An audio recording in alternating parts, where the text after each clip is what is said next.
crazy, you been getting straight to it. I done caused you many fights and I'm fucking on the storage. Catch me in Atlanta, no security with my jewelry. Found out I'm rich, my baby mama talking soon. Another bitch telling lies on the pussy like you screwing me. Catch him down bad, that's his ass, nigga, you and me. S-side diamonds on the chain, ain't fooling me. We was skipping school on the train, they controlling. See my main turn into a rat, he tell my robbing. I pray the judge get a boy a bus so I can pop him. We was in the hood selling bags, shooting choppers out and fucking around and try to go and lease a helicopter.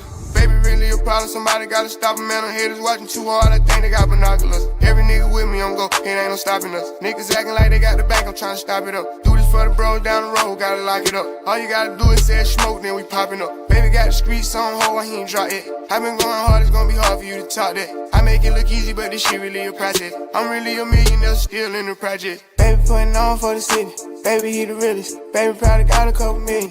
Baby having 4 or 5 killers. Baby got children. Baby probably still drug dealer. Baby ain't a trapper, he a rapper.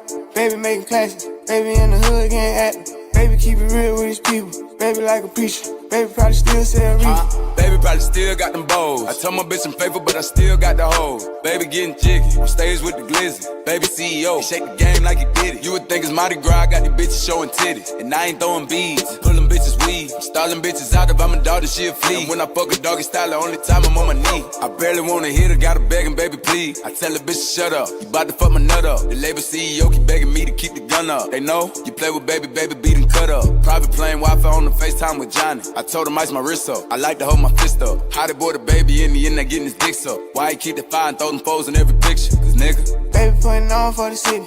Baby he the realest. Baby probably got a couple million. Baby having 4 or 5 killers. Baby got children. Baby probably still drug dealer. Baby ain't a trapper, he a rapper. Baby making classics. Baby in the hood getting active. Baby keep it real with his people. Baby like a preacher. Baby probably still sell reefer.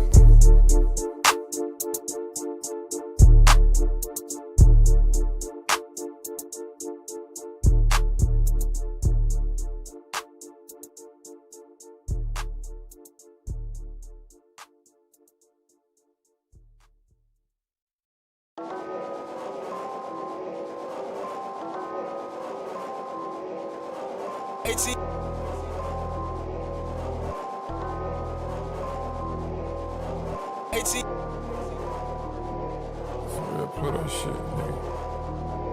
Out the motherfucking mud, nigga, you know what I'm saying? Out the dirt, nigga, out the soil, this shit. ATL Jacob, ATL Jacob. Found her like a cigarette boat, all this water on me. I was in my big truck, my wrist up, get my dicks up. When I switch my wrist up, switch my car, switch my bitch up. Every time I hit her, I broke her off, then dismissed her.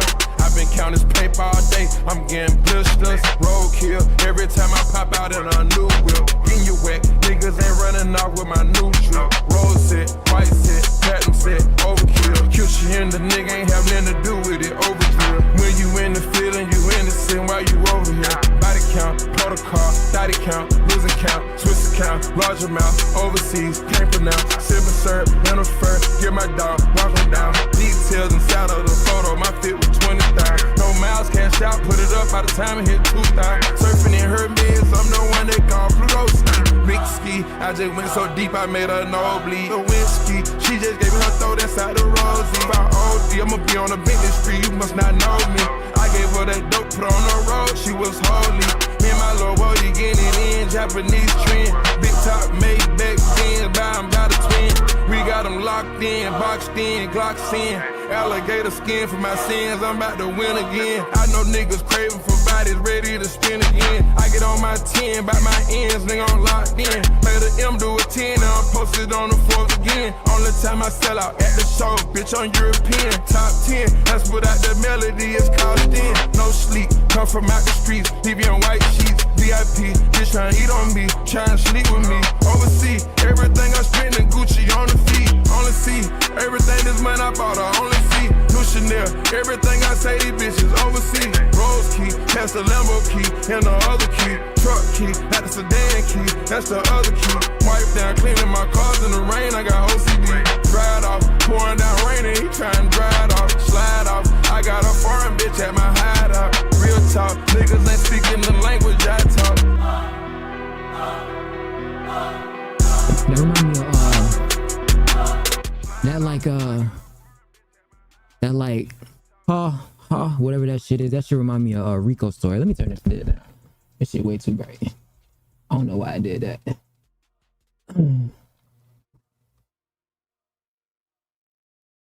How are you doing, guys? Welcome back to the XO Show. You already know how this show goes. We talk about a few things and then we skedaddle. Today we're going to be talking about Olivia Rodrigo announcing a new book, Taylor Swift new album announcement, and we're going to look at a little bit of behind the scenes of the Spider-Man lore. Also, if there's any few updates, obviously drama, news, anything pops up, maybe Trump does something, who knows, we will cover that as well, because we're always looking at the feed. Now, with that being said, let's get started, because Olivia Rodrigo looks like she had a tour announcement that people were anticipating, but it turns out that did not come to fruition. Now, maybe her friends are disappointed, maybe they're not. Now, she announced something though. What I'm getting at and indicating is Fortnite skin. Fortnite skin? A Fortnite skin would go really hard right now. A Fortnite skin would go really hard right now. What is he talking about? All I'm saying is Fortnite skin would not go that, it wouldn't be that bad. That's all I'm saying. All I'm saying. Because it looks like people are already discussing concept skins for Olivia Rodrigo. What do you think? Olivia Rodrigo Fortnite skin concert theme. I think this is decent. I definitely do think like the black one would look way better, but I like that, you know, that belt she wears, that belt outfit. I think that would look very well, very good. This is decent though. This is definitely like a skin that like I could see people like wearing and like tryharding in and stuff like that, because that's what I really think is like most important is, are comp players gonna wear the skin? Is it a good skin to like grind out? You know what I'm saying? Oh, look at this. This is decent stuff. Is that AI? That's crazy. I don't know why people say concept a thread as if there's like multiple. I guess this is like, what is this? I mean,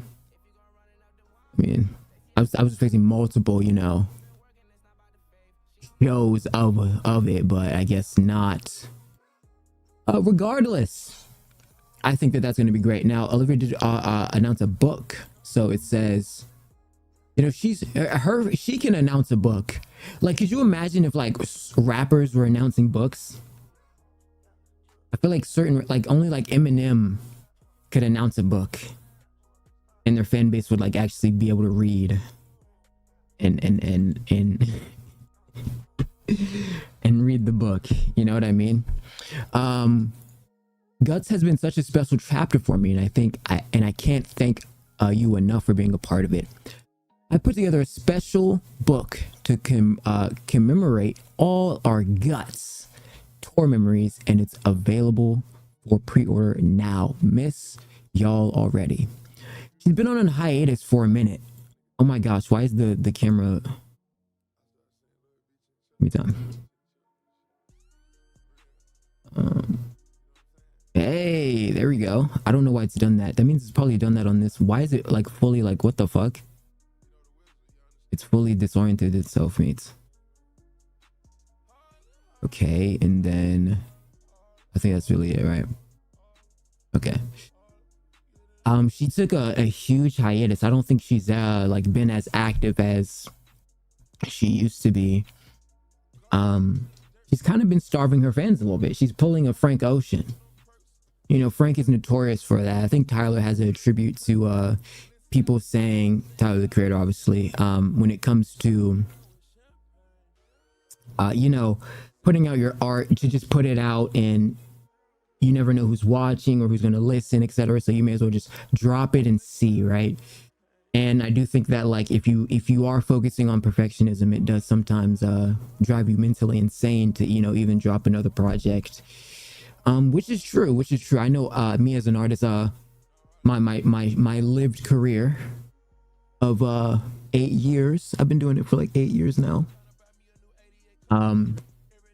You more so like a hobby for me though. It's never really been like a a career passion, just because I never liked the music industry. Like after I learned about the music industry, I never liked it. So I never even wanted to be an artist, because I know that my whole mindset is like, I'm a petty person, and I know that if I did get into like a record label type of deal, right, I'm with Columbia or something, right, and then I drop an album and people say they don't like it, or whatever the fuck, like, and I'm you know, I'm like, did you just say you didn't like my 10 out of 10 perfectly written, perfectly scripted, perfectly produced album? I'd be pissed off. And what would piss me off more is like, okay, I'm gonna be petty, right? I'm gonna pull a Drake, and then I'm gonna go even harder and try to go even harder every single time. And I'm just gonna be more petty. And I feel like it's gonna be a never-ending battle of me fighting with myself to prove people wrong, which is like, I guess it's not really, I guess like it's both a fight with the fan base, but then it's like, you know, it feels like you're fighting your fan base, right?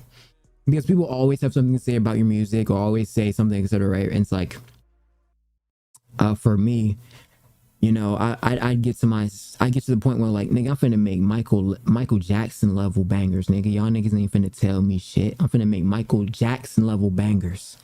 That niggas dancing, the boogie woogie, all that. And then some retard would say, but it doesn't sound like, fuck you. I don't care what you think it sounds like. Respectfully. Okay. But I think her on her hiatus, excuse my French, her hiatus has kind of been like a Frank, right? She's kind of been pulling like a preserve, and I do think that's good in terms of artistry, because I know me as an artist as well, it's better when you live life and then you go back to making music. Now maybe she is, you know, making songs and stuff like that, and we're just waiting on like all the drops and stuff. Same thing with like Taylor. She just announced an album, which she may need a skin, right? I mean, she kind of needs, there's no Fortnite Taylor skin. What? She has a song called Fortnite. What are we doing? Taylor Swift has a song called Fortnite. She doesn't have a Fortnite skin. She's about to drop it. She's gonna look, drop the album, announce the skin with the Fortnite theme song, 200 IQ play, God tier booga marketing. It's gonna be fire. Okay. So that's fire. But the hiatus, right? Most hard artists take a decent hiatus, and I know that you do have to live life a little bit and take in things. Sometimes you got to go through shit, go through triumph and trauma and losses, and then you come back and you get back in the booth, and it really becomes a special moment when you really cook up things you were thinking about, or going through, etc. So, ooh. I'm thinking I'm not gonna say it, but I'm thinking I'm gonna do something. Regardless though, I think this book may be good. I feel like her fan base is definitely gonna eat this up, because, you know, respectfully, they probably actually like books and stuff like that. I don't know about like you know, the artists I know, I don't know if they're like, I don't know if Playboi Carti's dropping a book. I don't know if the average Playboi Carti fan can read a book. You know what I'm saying? But I think that's a pretty cool thing she dropped. I mean, maybe Cardi's fan base is you know, high intellects like that. Who knows? But like, I can't read a book. I'm so bad at reading books. I can't do it. My brain is just, you know, they try to say like, oh, you just gotta focus. Me focusing is like,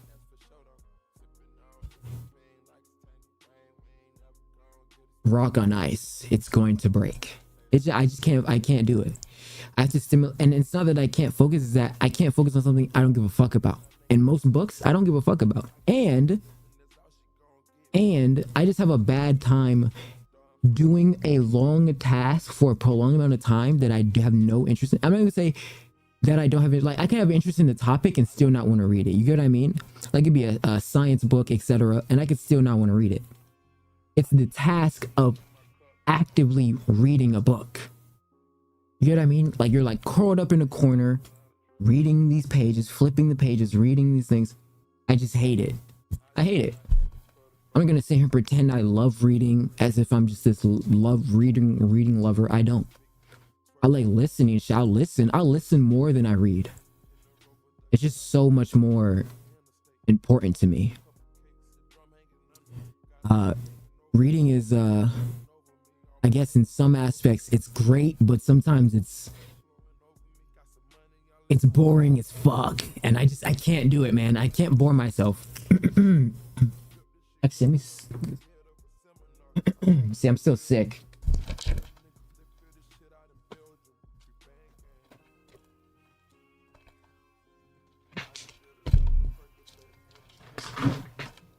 I'm still slightly sick, but it's okay.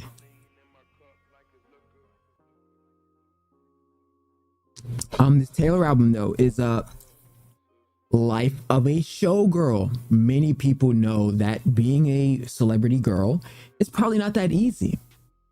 And I actually have an entire album attributed to this message called Birds in the Trap, where we really go through, you know, each individual celebrity. There were a lot of names that were gonna go on. I was thinking of Zendaya, Demi. There was like other like names that were possibly gonna go there, like Ella, what's her name, Ella Purnell, something like that.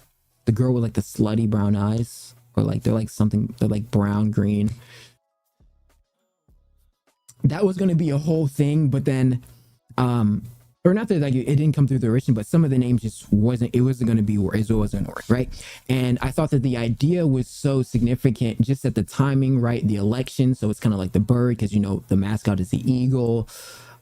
Just sort of the attribute to like kind of where we are in like the streaming world and celebrity world, where like streamers are kind of more famous than celebrities, and celebrities are still kind of like, there's still celebrities who push weight, you get what I mean? Like they still sell out shows, right? Like a Taylor Swift is still doing a whole arena tour and selling that bitch out, right? But in some cases, other celebrities, I don't really know or who, but them attributed to what you would consider an A-list or a celebrity, right? The definition of what you consider someone who's famous is changing, right? The boundary is changing. It's a double-edged sword now. And that's kind of the attribute that I was going for, is like Birds in the Trap, because of the idea of being sold fame or being given the opportunity to be famous, right? In some way it's a trap, right? Like fame is almost a prison, right? Because you have this, you know, undying fidelity to your fan base, and you have to form this like servitude to actually be there for your fan base, right? If you go ghost, they're gonna be like, you know, where the fuck did Tay go? Where the fuck did XQC go, right? And so the boundary of that is changing, and that's kind of where the album goes to. But the album also has a very cryptographic breakdown when you look at some of the assimilation of the lyrics that I did. Very, very revealing, and it gives a lot of tale to just like the world, the chaos, etc. Cutting edge, you know, on the fly memes, and like just pop culture, etc. There was like some pop culture reference, some memes, some voice notes. So, you know, it's just like a whole collaborative effort that I put in, and I thought it was a pretty it did pretty decent numbers, at least for my stature, because I've never been one who like promoted my music that much. Not because like I just never really cared to. I think we did 30,000 streams, which is like, it's okay, and I have I got 3K monthly listeners from it. It's because they hit the algorithm very good on Spotify. So I count that as a win. You know, I don't put out that much music ever. I'm kind of like a Tyler the Creator 3.0, or not 3.0, but like I'm like the antithesis to what he was talking about. And I often, when I do drop, I try to make it like a moment. Right, I try to make it like a special moment, because also the like it's also about like the city of angels, the birds. I just thought the whole idea of Birds in the Trap was an interesting topic, and Travis has an album called Birds in the Trap, which I actually forgot that that's what his album was called. I thought it was Beebs in the Trap, but it's kind of like a similar play off of the thing. But when I was making the album, I totally forgot he even had that like as his thing. But I do remember that being like a lingering thing, because I remember like Beebs in the Trap was like the Nicki Minaj song, and then Birds in the Trap was his thing. I'll probably listen to the Taylor album. Maybe I do it on the stream. Maybe. Big maybe with that type of stuff. Especially, you know, when we get to Travis album, Bieber album, Sabrina album. Who else dropped? Someone else dropped another album. I think Gunna's dropping it now. I think Gunna already dropped an album. Gonna drop an album. There's just so much more. There's just so much music. It's like, holy shit, bro. I can't even get to it all. Not that I'm mad at it. I definitely do check out a few songs here and there, but I kind of stopped that like deep dive into music as much as I used to. The only really one I was really excited for was Playboi Carti's I Am Music, just because of that anticipation, and I just fought for Carti's swag the whole way, you know what I'm saying? But this these two artists, right, are basically, I want to say, generationally aligned. Like Olivia Rodrigo is kind of like your new Taylor Swift. I mean, if we're comparing the two, what would you say is the comparison to a Tay-Tay, right? Because I guess you can say a Sabrina. She looks more like Taylor, I guess. Olivia Rodrigo, I mean, who could you compare? I guess Olivia is the new Lana. Who would be Adele? Who's the new Adele? I think Adele's got her own, she's got her own generation. She's got her own thing. Apple's kind of like a Lady Gaga type of swag with like the gay shit. Who else is like collaborative sort of artistry? I want to say Lana's like she's kind of got like, I guess or maybe, well, no, because Billy's got her own swag as well, and Charlie has her own swag, so I don't know. There's like the Charlie's an OG, but who's gonna be the second Charlie? Probably no one, right? There's no one really, like, Charlie's pretty unique, so I don't know if there's gonna be another Charlie, but I'm just saying it's like a mentor. I feel like Taylor could be like a mentor to those type of to them as a group, to those type of people, to them as a group, or just like you know, the older artists giving game to the younger people coming in the game, etc. I'm sure they've had talks or something like that, or she's got a mentor that's helping her along the way, and that's in talks with, you know, Sabrina or Olivia. Regardless though, shout out to Taylor Swift and Olivia Rodrigo for putting out great material. Now I'm thinking, you know, what's good with the Fortnite stuff, because a Fortnite skin, a Tay-Tay Fortnite skin doesn't sound too bad. A Wednesday Fortnite skin doesn't sound too bad. And a Olivia Rodrigo Fortnite skin, it doesn't sound too bad. I mean, why not? Why not? Why not? So one of those three has to happen in the next month or something. Because I like their huge collabs. Like the Sabrina one, I was feeling the Sabrina one. The Sabrina one was dope. And, yeah. Okay. Let's see. Give me time. Oh, look at her. I wrote the song Bad Idea Right in New York.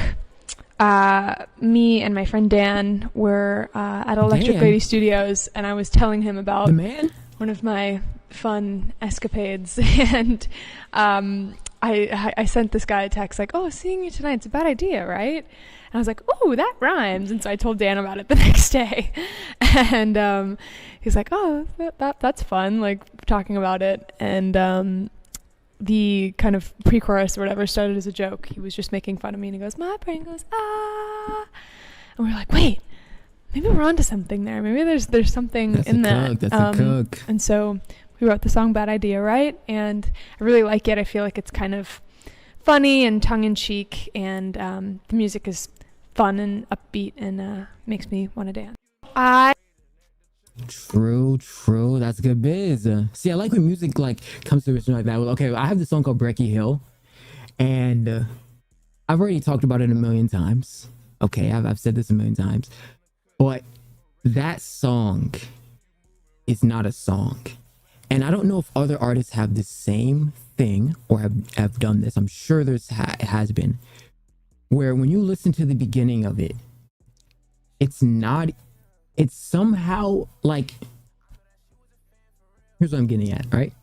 Whole breakdown. If you're a recording artist, you know the dry age of like writer's block. You don't know what to say, you don't know what to do, you're lost. A lot of the times when you're going on a song, sometimes when you're repeating, like I'm sure producers have the same thing, when you're re-listen to the same moment constantly, right? And then you do your line, you sort of forget your tempo sometimes, or you forget when it's going, right? When you listen to the song, like when you listen to music, just as like an avid listener, you just listen to the one go, but you didn't listen to the many times that person did the repetition. But in your brain, when you're making it, there can be like this sort of aggravation kink where you're not saying the right thing that you think you should be saying, or when you play it, or when you say something, you could be saying complete bullshit and you listen to it back in just a continuum and it kind of sounds good just because the rhythm's going. That is the same case that happened with this song. And what I'm referencing to is the song was not supposed to be a song. Because when it started out, it was literally me being like, it starts out like, how does it start out? It goes, pictures get you high, fill up, live it up. That is me bullshitting. That is me bullshitting on the song. Complete bullshit. And somehow when I listened to it back, I was like, wait a minute. I'm low-key sliding. And like the beat was so raw, so the way it was all going, it just fit so perfectly and sonically. So to me, that moment was so precious because it was like I didn't even try to make the song good. It just had that nice vibe. Like, I'm sure there's probably many songs like me, just like I literally remember like just being like cause like when I first heard it, I kind of had like an idea of what I was going for, and I was like, pictures get you high, fill up, live it up. I said I don't want to help, looking at you break it, I don't want to feel no more. They said I don't want to get you, hey, crossroad, feel like Taylor Swift, oh, Juno, yeah, Juno, yeah, who knows, yeah, who knows. And then it just became that, right? So then the hook, which is, it goes, pictures I cannot forgive, Lord, and no sin, I don't want to feel no pain, look cool rolling on the hill again, hey, crossroad, I keep still in my range. And the song's about weed, it's about getting crossfaded as a crossroads, it's a whole deeper meaning, right? But fuck all that. The moral of the story is like, the fact that I was mistakenly doing something and it still flowed and it still became something that honestly is probably one of my favorite songs I've ever made. That's easily one of my favorite, because for me it's so, I can re-listen to it a million times. Like, I chill or in on a hill, I've been crossing roads myself. Like, just the way like that part right there isn't even, that part should also an accident. A lot of this shit is an accident. A lot of that shit was an accident. Like the song didn't, I came back the next day. The first half of it is not even, I'm finna go to it. The first half of this song is not even a song, nigga, because I was just bullshitting. Like, I just find that so crazy that something can just be, with music, you don't even have to be trying a lot of the time, and you can make something that you like and you appreciate. Like, listen, like I literally had no idea what I was doing on this track. Literally no idea. I was just bullshitting, and it became like an actual Bible. I didn't come this far just to come this far.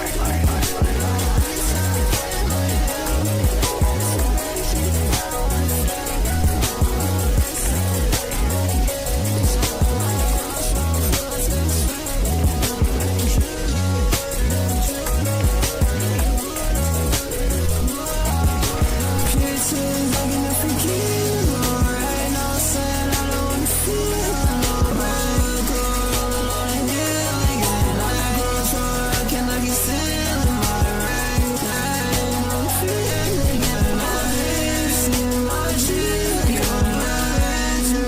that part right there. Oh, this is not difficult, belligerent. You give it all. I'm vibing, but how to like?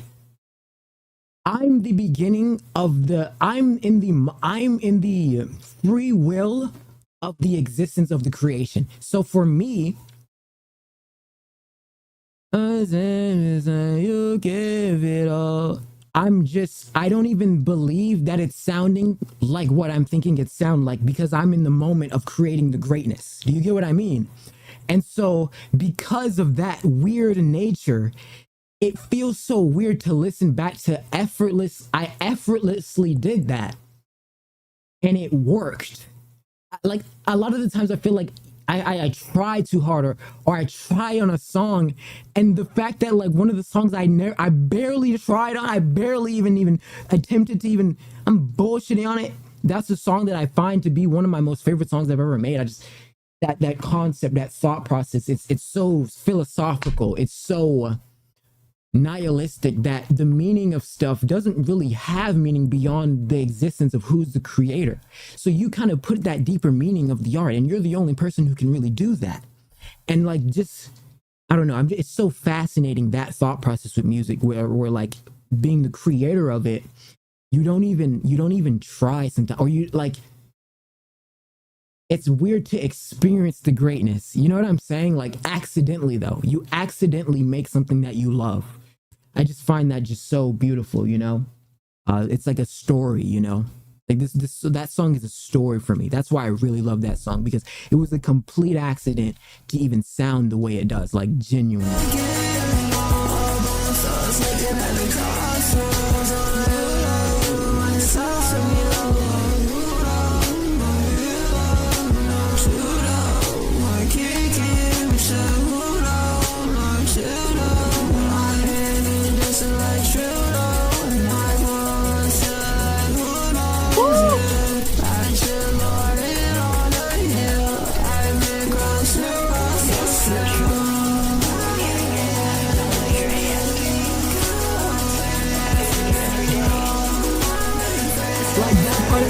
That part as well, that part of the oh my, yeah, like that part as well, complete accident.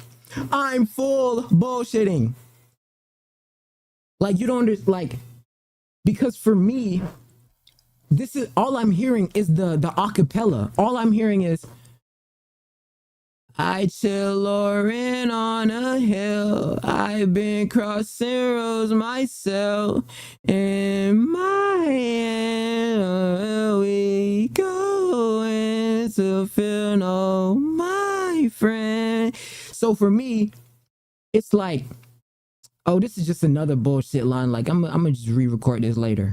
That's in my brain. That's what I'm thinking. I'm thinking, I'm gonna just record this shit later, but I'm gonna just put something on there just to put something on. I'm gonna just throw something on the slab. You get me? So the fact that it just like, I came back the next day, wheeled that bitch up, and I'm like, wait. Because most of the time, sometimes I do that where like, because that time I was just I was making a bunch of songs. I was just throwing a bunch of shit up. And that was just another like scrap. And I came back, I was like, what the fuck? Nigga, I'm sliding. Nigga, I'm sliding on that bitch, bro. There's no one who can tell me I'm not sliding on that bitch. Like, just off of vibes. Like strictly vibes. Like, you can't tell me I'm not vibing on that motherfucker. Hold on. What's good with it? What's good with it? What's good with it? What's good with it? What's good with it? What's up with it? What's up with it? What's up with it? What's up with it? What's up with it? What's up with it? You know what I'm saying? Like for me, that's just, it was shocking. It's still shocking to this day. The fact that you can effortlessly attempt something and still be great at it. Like you know, it's what's fascinating to me is it's almost like the effortlessness is why it's so good, but it's accidentally great because of the effortlessness. A lot of times I feel like maybe sometimes artists just try too hard, you know? And I think that's what Tyler is getting at, is maybe trying too hard isn't the best way to make music. Maybe you do have to just vibe out in the moment. And maybe that should be the complete formula. Don't try it all. Release what you think is bullshit. Hey, it's trash. I'm gonna release it. It's not that great. Fuck it. Release it. You know? Because to your trash is gonna be someone's so all be all greatest song of the year. Everyone's ear is different. Everyone has a different personality. But also just attributing that to artists in general. To some people, Eden is the greatest songwriter of all time. In my eyes, he's one of the greatest. To some people, fucking Playboi Carti is the worst artist to ever drop an album. To some people, he's the greatest. To some people, Youngboy is the greatest rapper to ever touch a mic. Right? But when we go down this path of song by song by song, right? That same system applies. To someone on this album, to someone this song is trash, but to someone else, this is the greatest song. It's the best song. To someone, Brecky Hill is ass. But to someone else, excusez-moi, it's one of my greatest songs I ever made. Because it's a complete accident. I think that process is absolutely fascinating. Because it kind of tells to us as humans, just in life in general, that our imperfections, our lack of fruition, is kind of our self-preservation to greatness. Us being flawed is kind of our beautiful gift. Sure, it's a curse as well. It's a gift and a curse, but it's a gift to be bad. It's a gift to not be the best. Because I guess out of just trying, you win anyways, you know? Just trying, you win anyways. Just a fascinating concept, I don't know. But yeah. Chicago. Dude, Victorious was so dope, bro. This is one of my favorite shows. It's a city that's exciting. It's a city that's inviting. It's a city for a woman just like me. Chicago. Chicago. But yeah, that process with music, it really is it's just beautiful, man.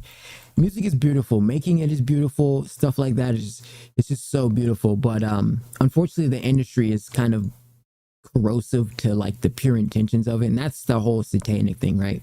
Because the whole satanistic form of music is you're destroying something pure, right? That's like the cult. It's like the whole thing of it is fucking kids, fucking like there's like apparently, according to Ethan Klein, admissions in cults are fucking the people's kids. Didn't know that was a thing. That surprised me. But things like destroying anything that is what you would consider pure is the form of Satanism. That's what it is. And I think that's why the music industry is so corrosive and just kind of there's bad taste in it. You know what I mean? There's just bad sauce in it. So whatever, you know. It's a good thing called spoiled, you know. It's the milk that sat on the floor. It's the autopilot that is manual. I don't know. So I wanted to show you something. Okay, what do we got? We got Tay. Briefcase. Yep. Mint green with TS on it. Yep. What's in it? This is my brand new album, The Life of a Showgirl. TS12. Yeah. Yo, TS12. Which is 12 albums? So I wanted to show you something. That shit's so hard. Dun, dun, dun, dun, dun, dun. That reminds me of that one house pop song. That's kind of like house pop vibes a little bit. Not the actual instrument, but the vibes. So that's great. Proud of Tay here. Looks like album dropped a song here. Tyler dropped a song here. Let's listen to it. Let's see if it's good biz. Low key. You know that like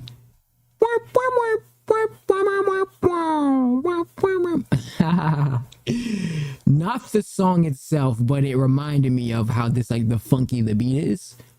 But the way he's like come, like I can imagine like fucking someone to this song and like you're about to come, you know.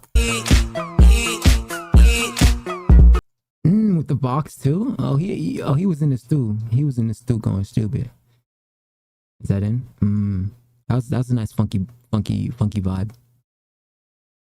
I wonder if that's him on the box at the end.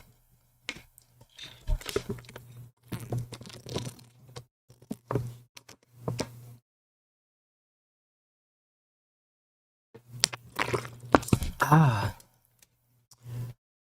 Fuck. You know, we never really had no much own money. We got a whole lot of new money now.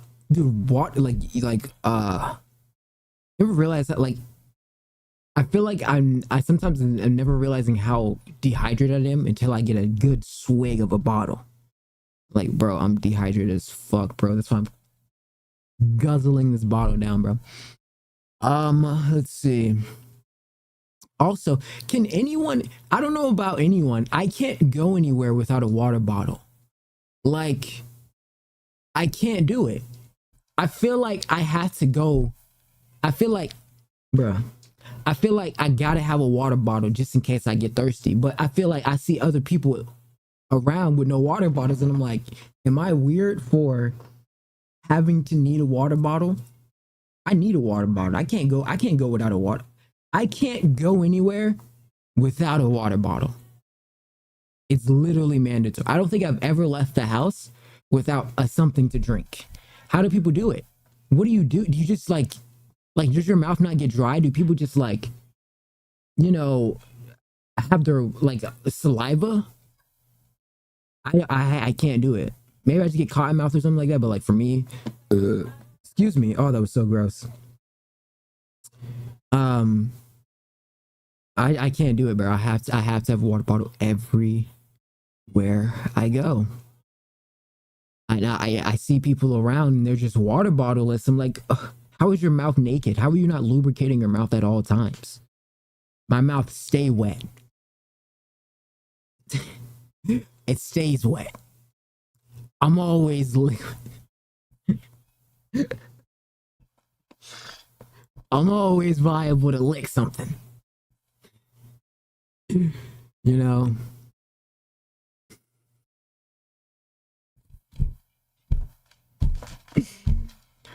My mouth stays wet all the time, so that's that. Let's see. I was looking at this photo here, Demi Lovato in New York. She's kind of bad, right? Like, hey Demi, like, I know you just got married, but hey, you know what I'm saying? Hey, you know what I'm saying? Hey, this is you, this is me. Hey, we exactly where we're supposed to be at now. Like, hey, you know what I'm saying? Hey, what's good, Demi? What's good, Demi? Hey, you know what I'm saying, Demi? Hey. Okay. Oh, look at this. It says, let's put our gadgets on. Inspectors. Demi Lovato talks about the music video for her second single. I just saw the music video for my second single. My knees were black.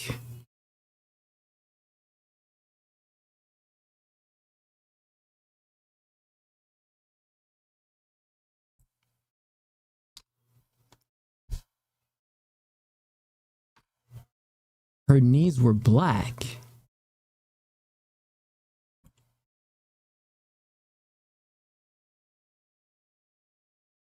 I guess you could say she can speak Blackanese.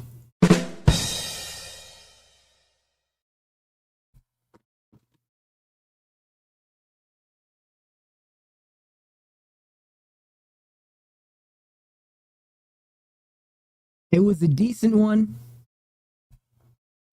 but it was kind of mid. It was kind of mid. Hey, it was a decent one. It was a decent one. Okay.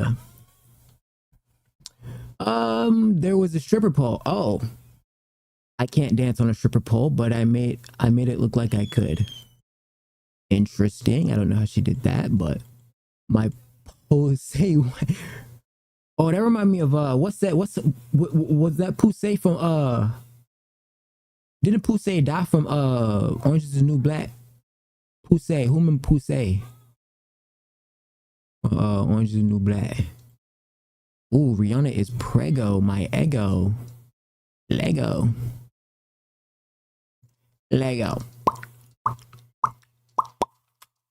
Yellow bottle cheese. Yellow bottle sipping. Yellow Lamborghini. Yellow top missing. That was that shit back in the day.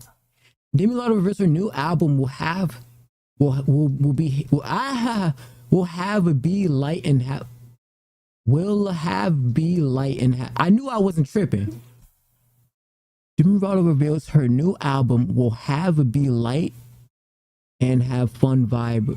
Who they got an Indian running this? There is a Jeet running this account. There's a Jeet running this account, reflecting a phase in her life where she doesn't feel the need to write about heavy topics like on previous albums. Right.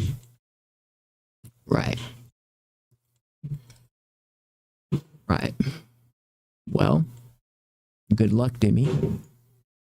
I'm sure it's going to be great. Moments that you remember. There's a whole episode. Yeah, there's a whole episode Of I might. that Yeah, I didn't think I would have to do, and I did them, and it was a huge challenge. got you. But we will avoid spoilers. For Yeah. now. Final question: what is a fear or a challenge that moments that you? Awkward. Okay. Let's see. All right, we're gonna skip past that, get through that few things, and then we're gonna cover the stuff. Okay. So it looks like the music scene is doing very well. It looks like a bunch of people are chilling and having a good time. Demi Lovato's gonna drop an album as well. I don't know what it's called. Let me figure that out.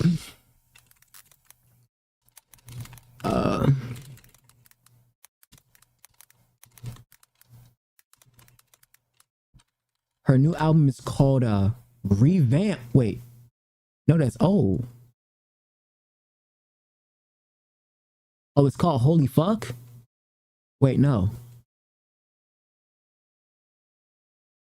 Wait, I think it is called Holy Fuck. Holy fuck. Holy shit balls. Let me see. Let me ask the GBT. ASLA GDPT. Oh, it's to be announced. Oh, so the first shit was called Fast. The first single was called Fast. Juice WRLD has a song called Fast.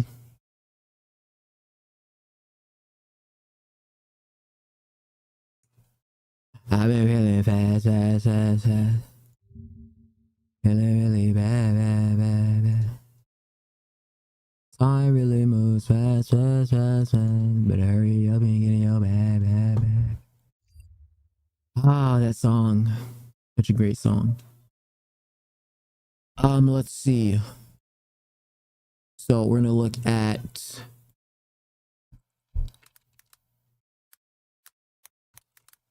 the new Spider-Man behind the scenes. It looks like Spider-Man is going to take on a new venture with the Avengers. It's fucking Spider-Man, dude. I did have a lot of stuff bookmarked for the Spider-Man stuff, but it looks like searching it and allocating it is not properly ideal. Wait, the Epstein files are trending? Wait, why? Hold up.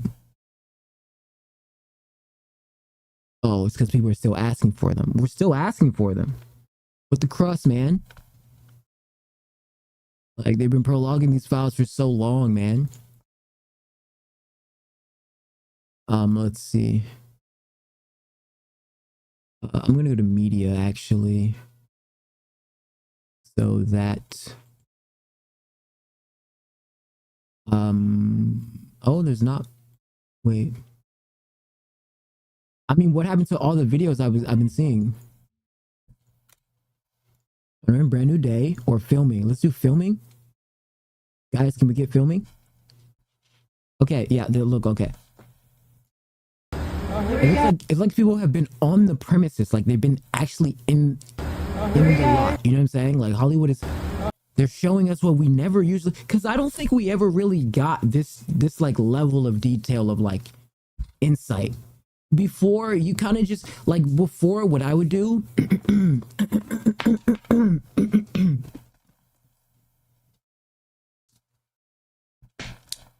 excuse me, I would always wait for the behind the scenes. I was a big behind the scenes. Like, remember when Kieran Gillian, I think her name was, she did the behind the scenes for Guardians 3, and I loved every second of watching that.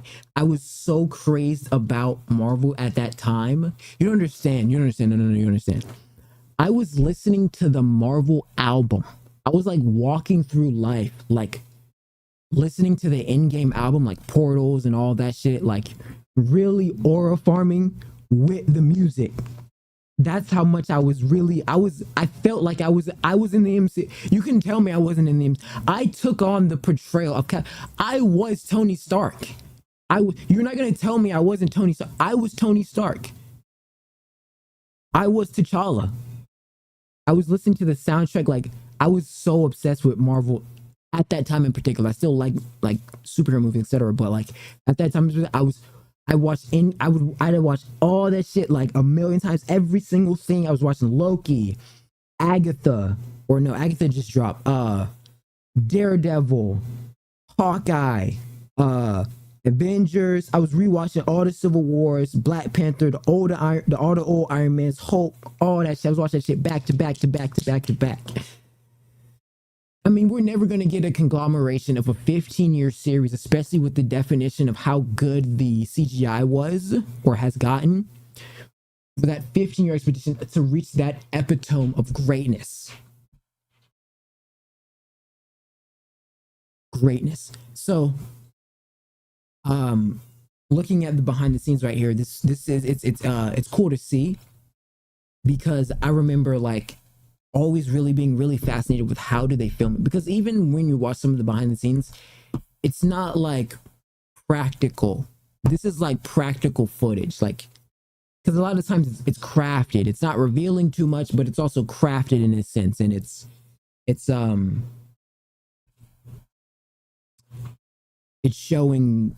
what it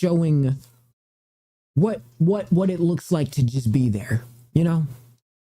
Is this a fake town or is this a real town? Like, I literally can't tell. Is this a fake town? It's a fake town, right? How did they get a big ass fake town? Wait, this can't be fake, right? Let me see. Wait, no, it's a real town. I think. I don't even know. Maybe they just shut it down. It feels fake though. Look at that camera, holy shit. I'm assuming this movie's gonna be raw as fuck, by the way. Just based off of like, just the indication of it, I feel like alone is already enough for it to be good as fuck. I see that he's going to be, you know, in the neighborhood on some like chill, cool, like friendly neighborhood Spider-Man vibes, you know? Here's another angle, which is this is what I'm talking about. Like, look how cool this shit is. Because like, I feel like this type of stuff was never like, I just feel like I never seen this type of stuff. I don't know. I'm just not looking into it that often, but oh shit, what the fuck? They got a practical explosion. Oh shit. Yeah, you see with fire here.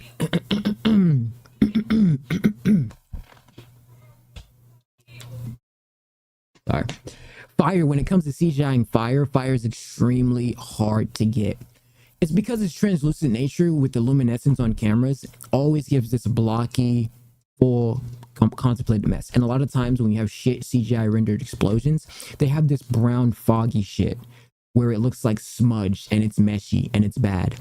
But when you look at stuff like this, right, the practicality with explosions is, it's way better when they're practical.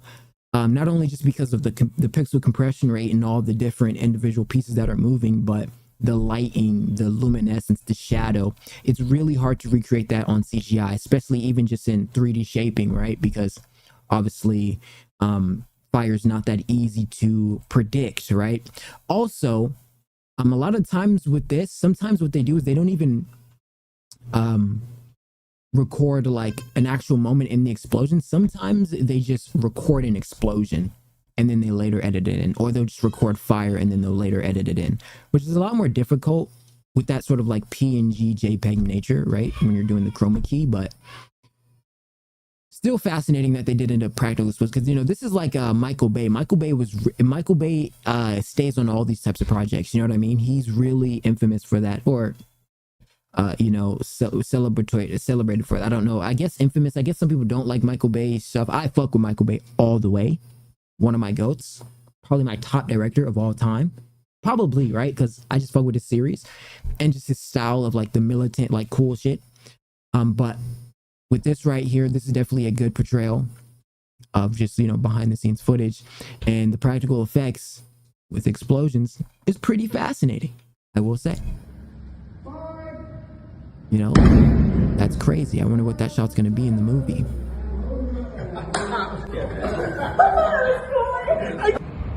Who's the stunt double? Could you imagine if that was Tom? Wait, is that Tom? There's no way Tom is like that lit, right? That'd be crazy if he was like that lit and he was doing like all his stunts on some Jackie Chan shit. On some Jackie Chan shit would be crazy.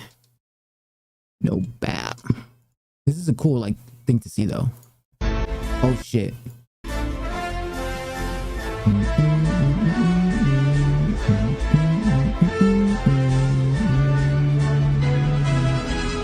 So they needed that shot. That shot's probably gonna look really cool. Like this right here. This like sway. Oh, that's gonna look so cool. That's gonna look so cool.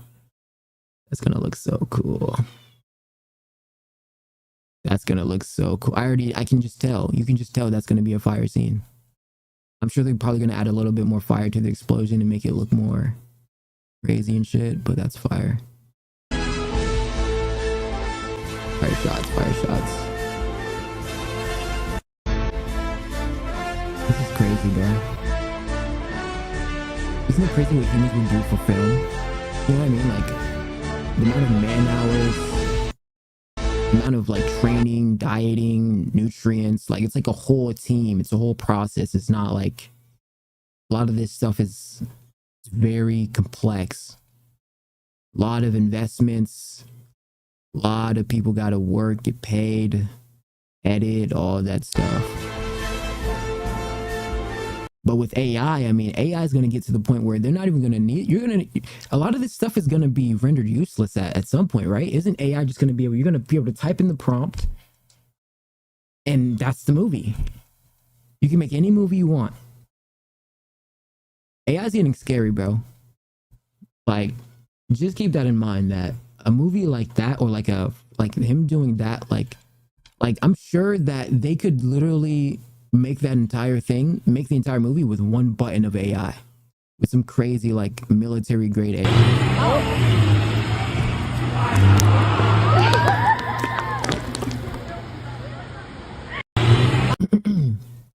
Spidey. I've always been a huge fan of Marvel just because of, you know, for me, Marvel and,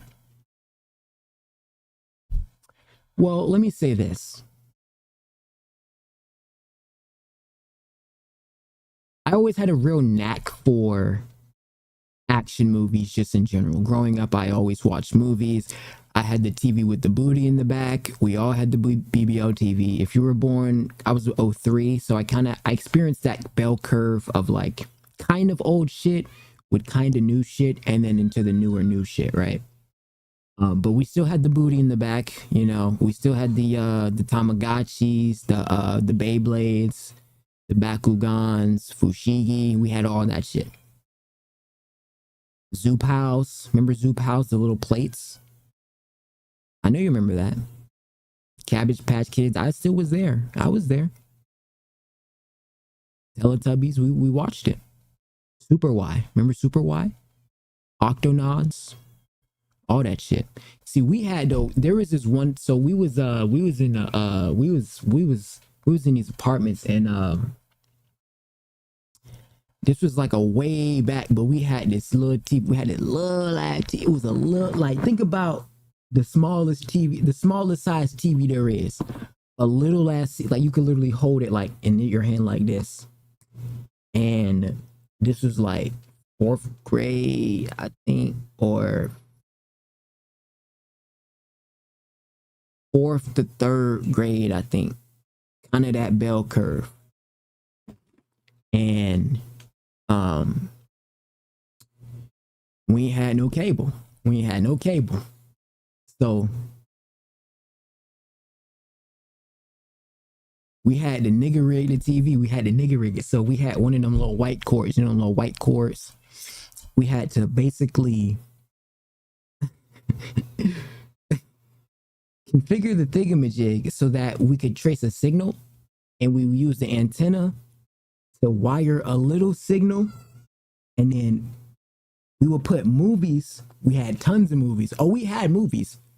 We could play it on, like, we could do the DVD player, but sometimes you don't want to watch the DVD player. Sometimes you want to watch cable. So we had to like trace a signal of cable, like offline TV though. It wasn't like it wasn't like we just had TV, but we would recoup the thingamajig, and it had to be at a specific angle for the electricity to like go into the piece. And that's how we went. And sometimes we watched Sophia the First, or no. I think it was, we had like Super Wide, from what I can recall, Octonauts, like little shit like that. But we barely got that signal, barely. And sometimes you wouldn't even get it, or like it would be so annoying and so frustrating just to get that one little piece. You'd be like, man, fuck it, I'm going to bed.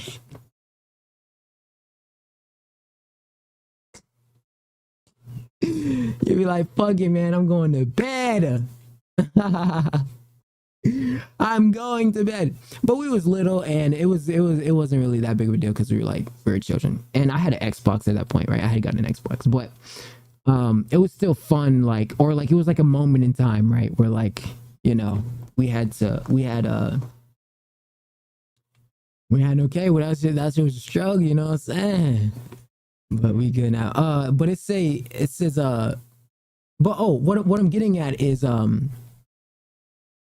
so that was my fascination with movies, right? Because when we didn't have the cable, we was always cranking out movies. Movie. And my liking was always the action shit or the funny shit. Friday, Transformers, Ninja Turtles, all that. I had all the old Ninja Turtles too. The little live action one when they was dressed up in the suit. That one was raw too, the one that was back in the day. And I fuck with it because, or just like movies in general, because they're so out there, and my knack for action hero movies is just because of, you know, I just like action. I mean, you know, I think it's just a guy thing, right? Like niggas like action. But I'm saying this to say that sort of warmed me up for superhero movies. And what also sort of slathered my plate was like shows like Lab Rats, Henry Danger, Phineas and Ferb to a certain extent, where these sort of catastrophic catalysts can lead to a mega event. Like, remember the Phineas and Ferb big moment when at like, I think it was like their final episode or like their movie, the Phineas and Ferb movie, it was like all their old adventures all came together at one moment. From like the very first episode, you've seen every single invention from every episode led up to that point. And I thought that was a cool moment. That's kind of how Endgame portrayed itself. With Lab Rats, you know, the bionic kids or whatever, and they were like super complex, etc. So that right there was one of my favorite shows as well. Pretty funny with the AI as well. Yeah, that show low-key predicted like the AI craze. Like, remember like the AI guy who used to just be like ranking on the mom and shit? He, like, the AI had beef with the mom. But that right there was my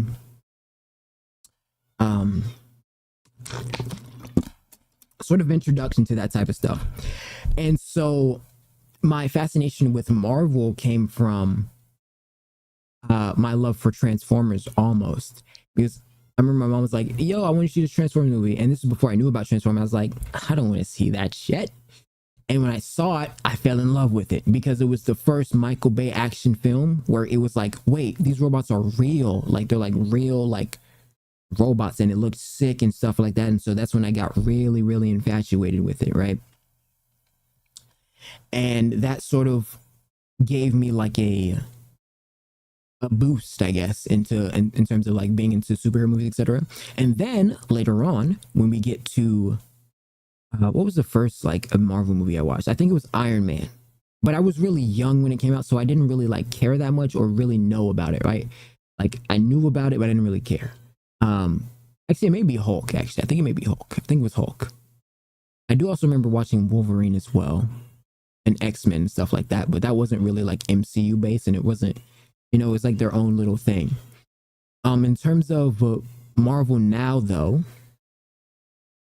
what really got me fascinated was like the Avengers. That was when I really, really, really got infatuated with it. Was like, but I was in like, how fucking young was I, bro? I think I was in like, I think I was I fourth grade? I think I was fourth grade at that point. And I remember like everyone watched the movie before me and I didn't get to watch the movie. So like I was kind of a bit late, but I when I eventually did end up watching the movie, fell in love with it. I was deep in on the franchise at that point. It's crazy how long the franchise lasted. Isn't that insane that like it's still going up to this point? Like I just think that crazy, and they're still like doing the the life of it, I guess. I don't know. But regardless, then I started to get into Iron Man, or it wasn't Iron Man. I got into I was really a Transformers guy. That was really my stuff. Michael Bay's just GOAT. But I got into the Marvel phase like really crazy when Ultron happened and then Civil War happened. That's when I really, really, really fell in love with it. Like, because I thought it was cool, like when they went back and forth, the Avengers were fighting, and they got the guy, I think his name was Zemo, right? I think his name, Helmet Zemo. He was the one who got them all to start fighting and shit, and you know, tried to get the Empire to crumble from within. Pretty smart move, right? He didn't have to do anything, like he didn't have to fight them himself. Pretty smart move. So he used their internal to like destroy them from within. Pretty cool premise right there. I thought that was pretty dope. And then since then, that's when I really, really got into it, and I got into after that, I kind of lost love for it, but I remember watching Civil War a lot. I watched it a lot. And like, cause like Ant-Man was okay, kind of a forgettable film. What else? Doctor Strange was really good. Doctor Strange was really, really fucking good. That was another one that got me back on the craze as well. But I remember like getting so into it to the point where I was listening to the albums and like cringily like pretending I was fucking Captain America, you know, moving to the front line. And I don't know why, but it just felt good. You know, it felt good to I don't know, just like embrace that aura. Like, let me see. We're about to aura from right now. Avengers album. Let's see.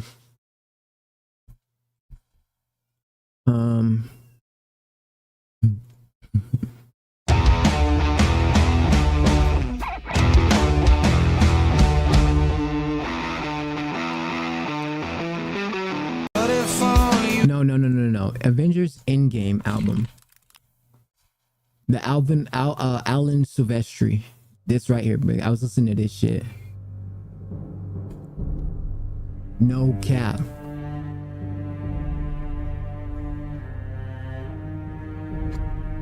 You come here to visit me on the day of my daughter's birthday. That's a Family Guy bit. Like, just like, it just felt so cool to like.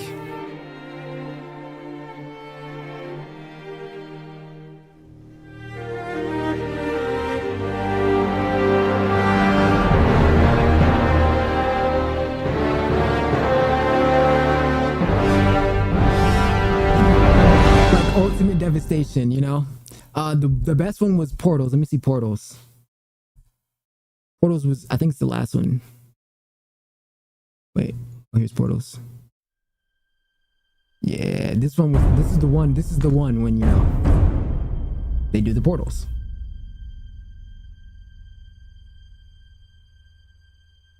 On your left. Steve Rogers, do you copy?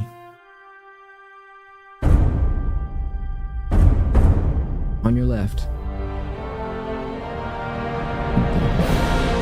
And they come out of the portals. It's really cool. Ant-Man, Spiderman, Hulk, Thor, Iron Man, Pepper Potts. No way! It just feels good.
So fucking cool.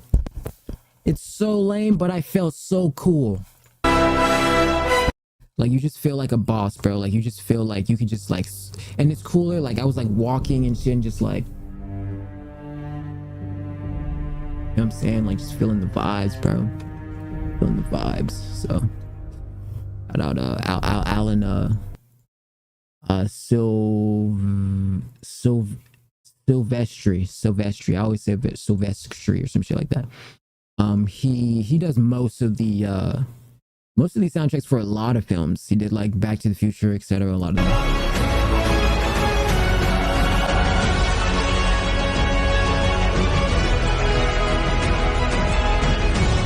Spider-Man. That's pretty cool, bro. Look, this is an aura farm right here. That's an aura farm. 100%. I wonder, what are they gonna do in terms of, like, look at that. From the inside is crazy.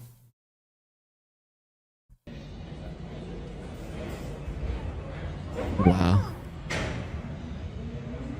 Like, I wonder if that's gonna be like the only snippet until the movie or what. Obviously, they can't release the whole film and shit, but pretty cool. Can I get a selfie?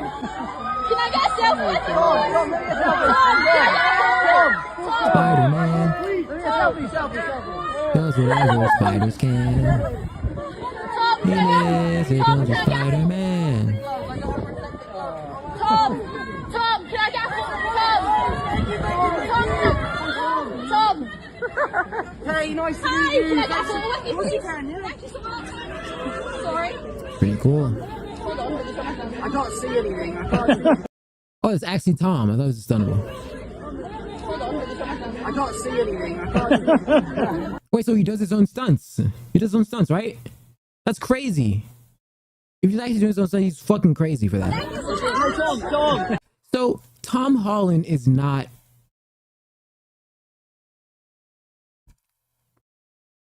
Tom Holland.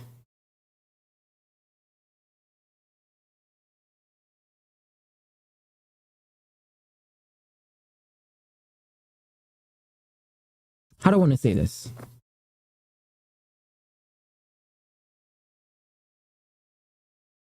Tom Holland is not an actor who does his stunts. Tom Holland is a stuntman who acts. I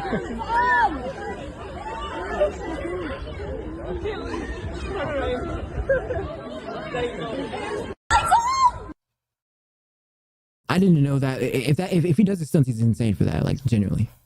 Or at least most of his stunts. I'm sure he probably has like a body double for some crazy stuff or something like that, but if he does doing most of the stuff, it's still insane.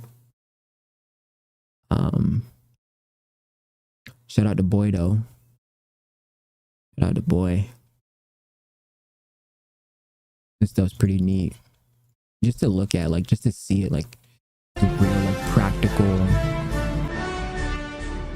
effects and stuff. Like, this makes you feel like a kid again, you know? And it does look very comical. It looks so comical. Like, just the street and stuff and, like, the way it looks. Like, explosion in the air. Wow.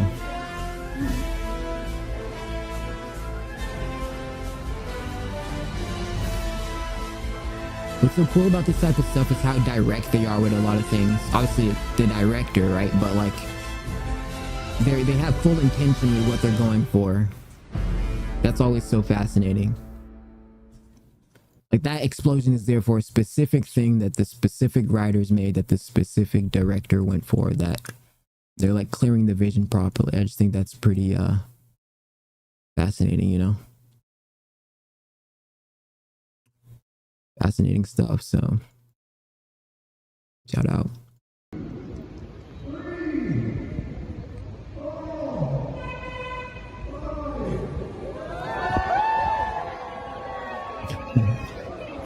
It's like oh, JP Morgan, it's like they're actually there, you know? It's like this is a real, because like in real life that's how the crowd would be. It's real life and that's the crowd.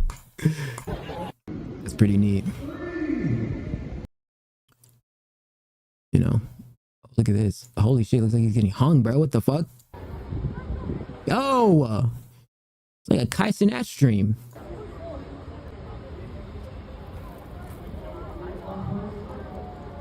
You know?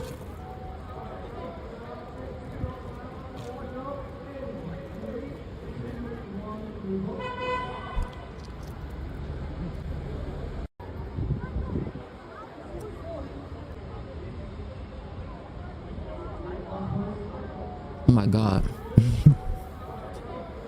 That's pretty crazy. Him to be just suspended like that. Fire. Top of a car.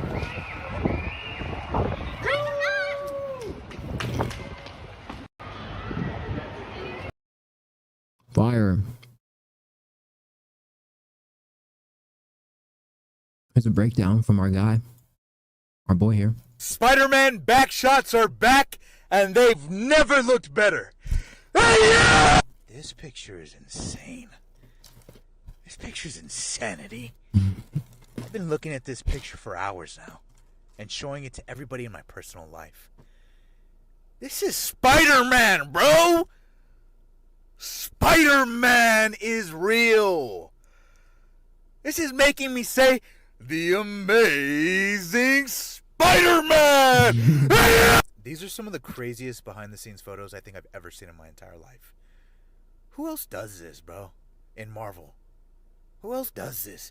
Who else is on the level of the Batman and Superman? There's only one.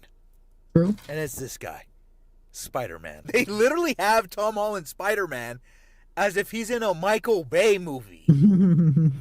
Practical effects are sick. Absolute gas. And the fact that they're prioritizing them over mostly CGI, hopefully, that's a good sign. Because honestly, I love practical effects. And I think they age better than most CGI. They age so well. Listen, they age so well. Sorry. Excuse me. They age so well. The reason you look back at the old Michael Bay had, listen,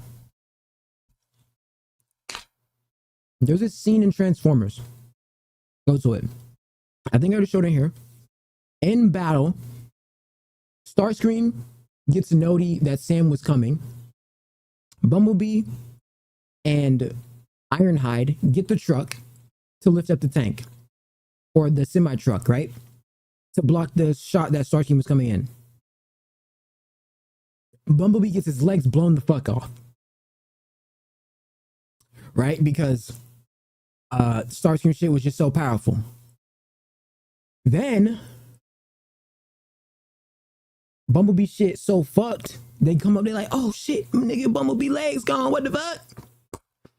And so Michaela had to reconfigure the thingamajig and get Bumblebee on the hydraulic so she could drive around. So she was like, I drive, you shoot. Nigga, this nigga Michael Bay built an entire fucking size, like big ass size Bumblebee fucking shot. Like big ass Bumblebee fucking animatronic with Michaela on the back on the truck. Nigga, they used that shot for literally 0.1 second of the film. Like that shit is a blink of an eye in the film, yet they went through all the effort just to put it in there of a practical effect. It did look good, but the fact that they put it like it's a big ass life sculpture of Bumblebee and they used that bitch for literally 2 seconds, but it still ages well. And a lot of the practical stuff ages well. Also, the message and the rendering of the animatronics. Listen, Optimus Prime falling out of the airplane, CGI scene, everybody knows it. Revenge of the Fallen, his luminescence looks very reflectant. Forest fire scene, when Blackout gets his eye ripped out, you see the fake little tiny explosion. It's a really bad explosion. It's literally like a fucking After Effects like shitty explosion that they use. Bad CGI. Revenge of the Fallen had good CGI, but it also had really bad CGI. Even Megatron going to the Fallen. When you look at Megatron in this Cybertronic area, very bad reflection and luminescence on all the characters in there. Really bad. Go back and look, I'm telling you. You know, when you look at Megatron, he pulls one of these like little almost like a Matrix fucking characters, right? Because you know how Neo goes in the Matrix, he comes out of that gelatin. It's like these little cyborg little tiny things of things, and this is a test to, you know, Avatar Fire and all the new avatars, and why it took so long to make these movies, because Weta was trying to make these really perfect the water graphics, because water is just the way it renders, it's so incoherent. It's every single minute fall and detail of a layer. It's very hard, even with lighting as well. And so when you're looking at you know how Megatron pulls that thing off, it's like this gelatin slob that falls off it. It looks so bad, so pixelated, so bad. And you know, when you're watching it then, you're probably not caring, you're not really paying attention, but when you look back at it, that's really bad. But when you look at like the practical stuff always hits. You can't beat life, you can't beat reality, you know what I'm saying? So I mess with that stuff heavy. Transformers 1 easily is the best for terms of the registering of meshes though and stuff. So see, they were registering a lot of those textures and stuff individualistically on the parts, adding the erosion, adding the scrubs, but they were almost registering it like a video game, like how you would register a video game character. They were registering it that way, In the newer stuff, they're like doing full on complete like deconstructed builds. So it's not as specified for how they want these parts to really move. When you're looking at the transformation with a lot of these things, it was really hard for the animators to get the correct formation of them, because you really have to realize like the full build compared to the actual autonomous vehicle is a lot more different, right? Even though it folds and it looks the way it does. So the animators really had a hard time, and so they kind of had to like capitulate to actually figure out how to get these things done. Now, the best thing that they have is that these are solid parts, right? They're not like flimsy parts to where they have to catch also the flimsy part of it, right? They're just using all the moving like cybernetic fucking intertwines of the pieces and trying to get that to fit as much as possibly into the character, right? At the end of it, like when we're getting closer to the car transformation, they kind of have to like wiggle dick it basically and kind of just shove the fucking character in there as much as they possibly can. But they did have to do each individual part, so they had to learn all the parts, right, of the car, the muffler, the fucking HUD cap, the fucking everything, the dashboard. It all had to fit seamlessly. And I think they did do a great job of it, especially with all of them. Barricade, Ironhide, Starscream, you name it. They did very well with them. But the practicality in CGI will always outlast. Even attempting to make individual pieces as practical as possible. It takes a long ass time. It wasn't like it's just this easy process. Not at all. But the time that it takes, because obviously like Hollywood had like that whole unionized, it's on fire, there was so much shit going on, like Hollywood literally was on fire. Remember when Gavin Newsom goes on TV and it's on fire?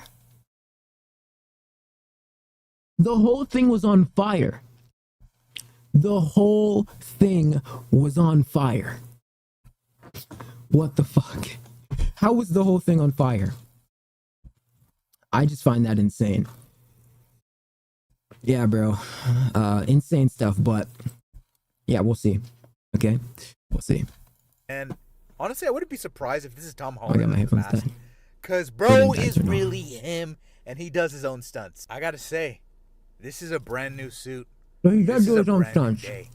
And it's amazing. I've seen enough, and honestly, I hope they can manage to contain the hype with behind-the-scenes photos, with controlled promo images. No leaks. I'm hoping we all don't know this entire film by the end of this week. I want them to keep surprises so that when we go in there, we still have a rewarding experience that feels fresh and exhilarating. And everything we've seen from these behind-the-scene photos seems like it's leading up to a very special Spider-Man movie. And it's really nice to see the Spider-Man fandom unite, because even with people who don't like Spider-Man Homecoming or Spider-Man Far From Home or Spider-Man No Way Home, they all seem to be excited to watch Spider-Man Brand New Day, and we'll probably be watching it opening weekend. So that's amazing. Truly, if you hear anybody talk bad about those movies and they're still on the journey with us, then do they really dislike those movies? No, probably. I think those movies are pretty good. I think some of them were slightly overhyped. Like Homecoming was good, definitely. What was the other one again? There's Homecoming, and then there's No Way Home. No Way Home. Wait, no. Is this not the fourth one, or am I tripping? There's that one. Wait, no, there's Homecoming, there's No Way Home, and there's no, it's the same film. Yeah, there's that. Yeah, it's the same film, I'm pretty sure. I'm just thinking like, am I tripping? I might be tripping. Hold on.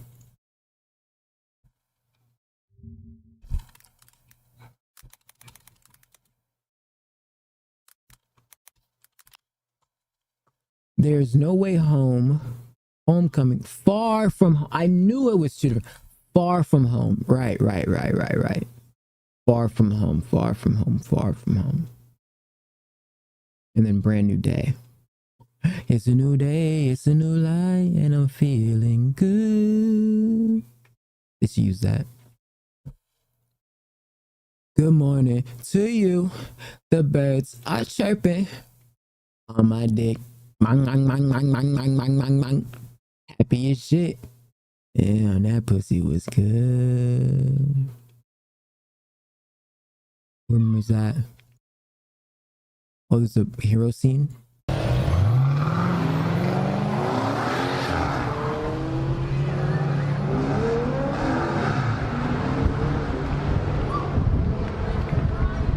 Nice. He saved the old lady. Look at grandma. Look at grandma. Wait, oh no, that's the last. That's the last kid. That's the lad boy. That lad boy.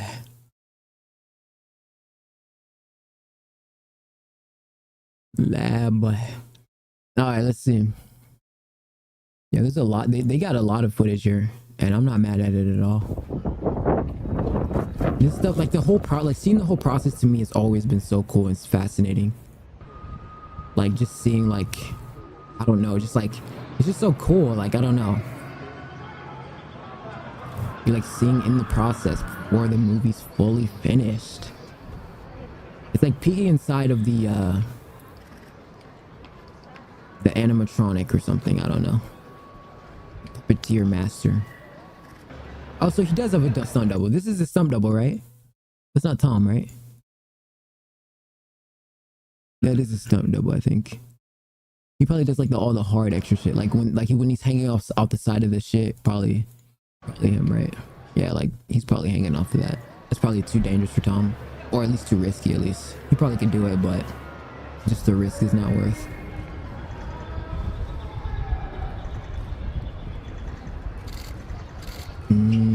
Pretty cool stuff.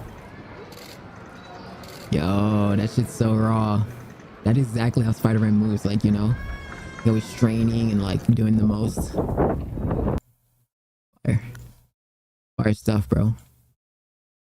I'm the biggest Marvel fan in the world. I'm not gonna say the biggest in the world, but actually, yeah. Because I know there's someone out there who loves it. They love it. They love it. But I definitely enjoy my Marvel films. Here's Zendaya with a couple fans. Looks like they were outside, or she was there visiting him. Could you imagine that, bro? That's kind of the life, right? You and your girlfriend out watching your box office hit movie. It's already a hit. It's already a smash. You know, she gets to watch you like be great. That's pretty cool. Zendaya isn't filming, just supporting Tom on set. Well, she forgot about him, right? During the blip, right? Or not during the blip, but through the memory erasing. Confirmed, Haley Steinfeld will return as Kate Bishop. Pretty dope. That's pretty cool thing.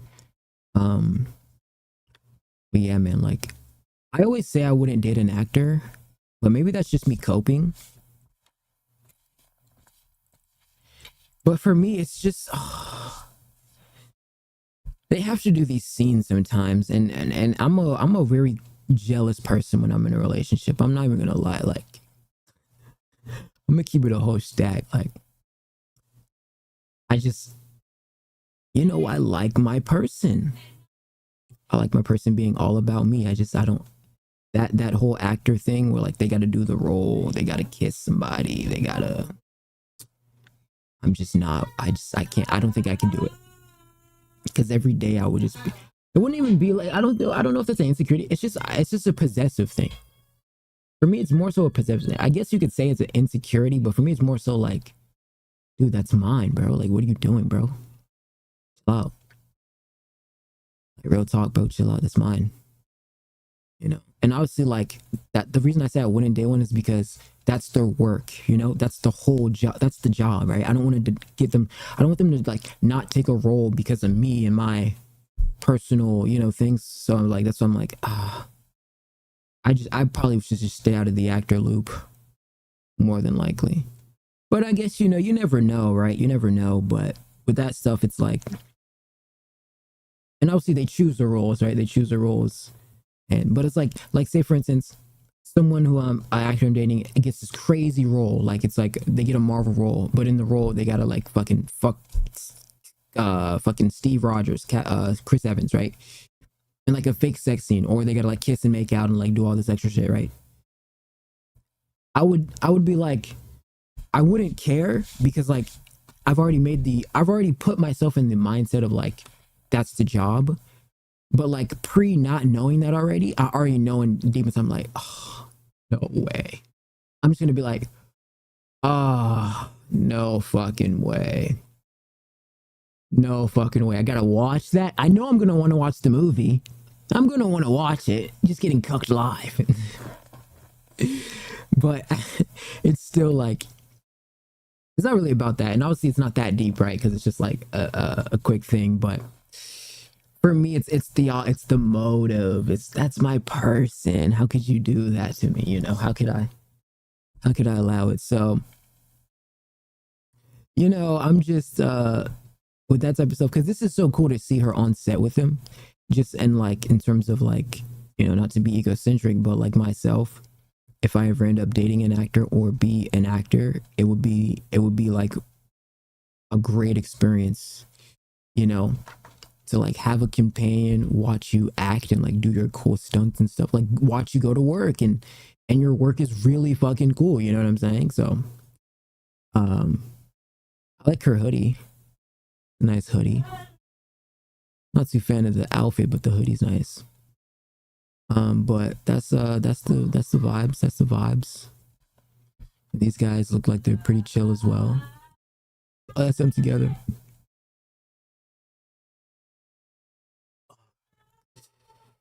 Then with the family, special ed guys, pretty chill.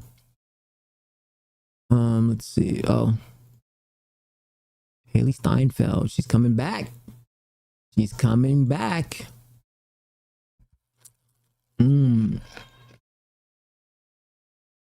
Interesting stuff. See, this right here, I think is cooler. Like, you see how, because like, I think Logan Paul and the WWE also do documentaries like this. I think this is cooler. Like, an actual, like, video, like, vlog almost. Alright. But it is kind of like influencer-fying Tom in some way. So how you feeling? Yeah, I feel good, man. It's day one. Day one? My fourth ever day one on Spider-Man. You know, it's funny, putting the suit on, it feels different this time, somehow. It's also the first time we've ever had fans on set for day one, so it's really exciting to share this with them. You're good? We've got some familiar faces on set. Oh, me, man. You know, I'm just going to do... Who's your handler? Who's my handler? What is that? Like a manager?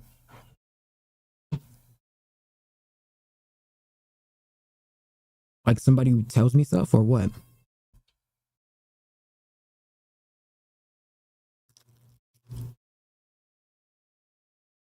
I don't have a handler. I don't think I have a handler. I got a manager, but that's it.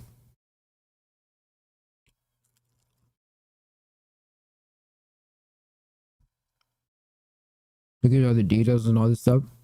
I mean, it's just on Twitter.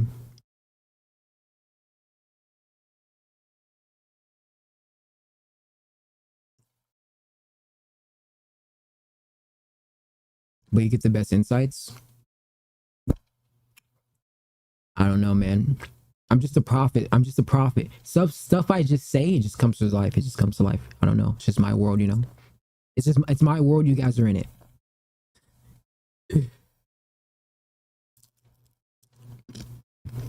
Do my best. Hopefully get it right. No pressure.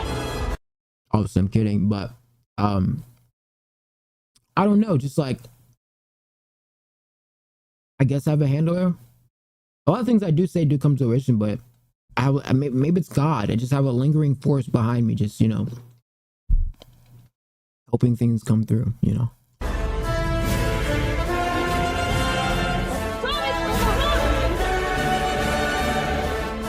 Wow, that was a really good one.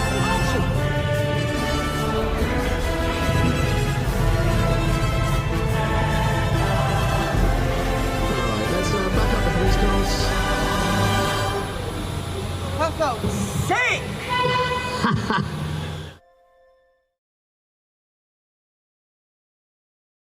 Pretty fire. I like that way better.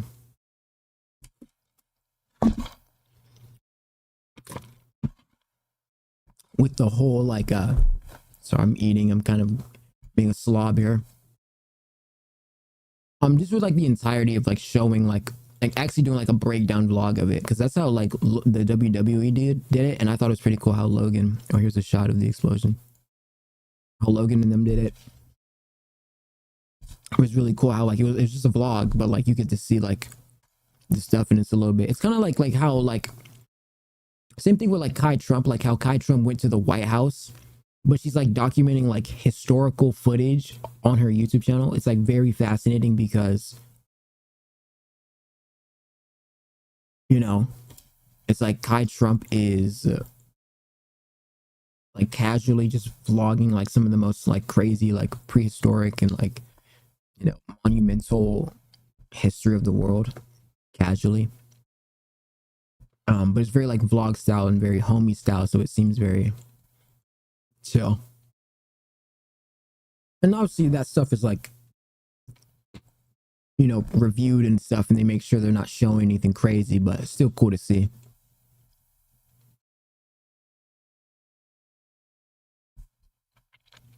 Very fascinating. Some guys had the apartment.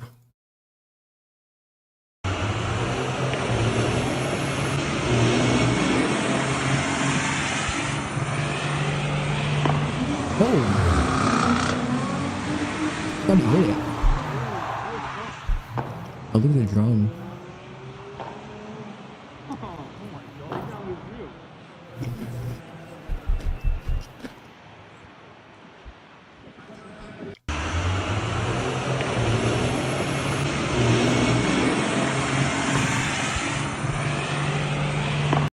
Very, very cool, dude.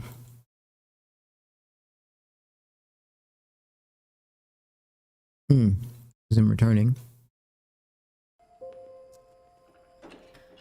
Tom. Spider-Man Brand New Day is officially on its way. Tom Holland teased what's ahead for his fourth Spider-Man film by dropping a few behind-the-scenes photos on Instagram over the weekend, as well as a teaser clip. The actor shared 2 pictures of himself on set, which fans were quick to notice featured his brand new Spidey suit, which Sony unveiled on Saturday morning through a new teaser clip. We ready?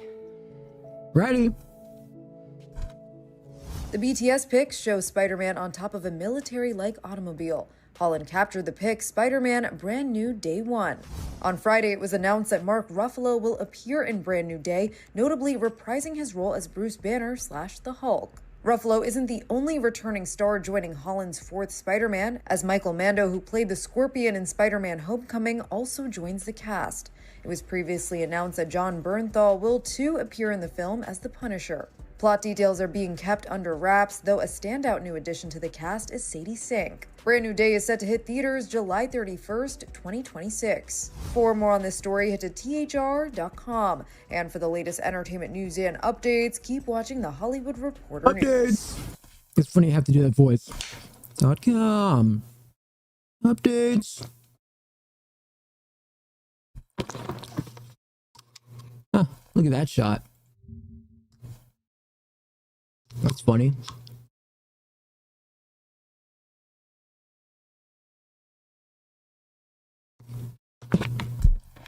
Hashtag defying gravity. Defying gravity. But yeah, this stuff is really cool to see. And I'm glad that it's being done.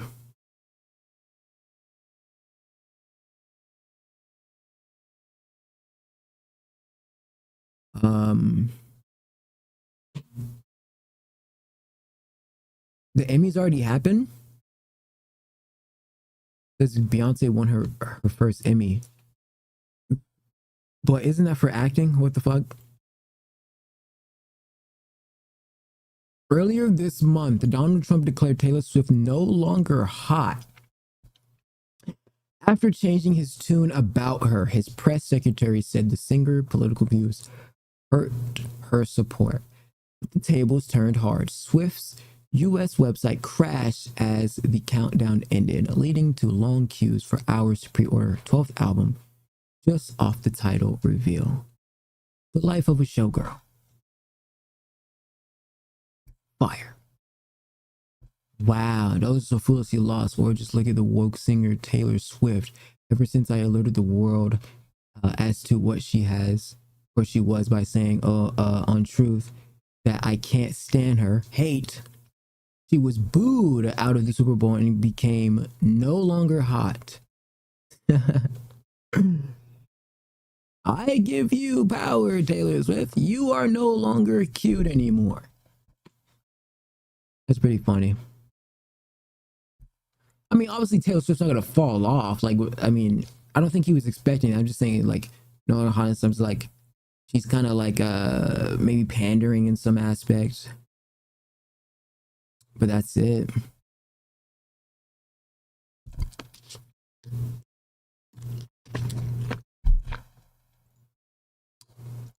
All right, Benny Johnson on the news. Very quick follow-up to that. Given the heroic actions of a member of this administration just a few blocks from this building, will the president consider giving the Presidential Medal of Freedom to Big Balls? I haven't spoken to him about that, but perhaps... Hold on, what did he say? Very quick follow-up to that. Given the heroic actions of a member of this administration just a few blocks from this building, will the president consider giving the Presidential Medal of Freedom to Big Balls?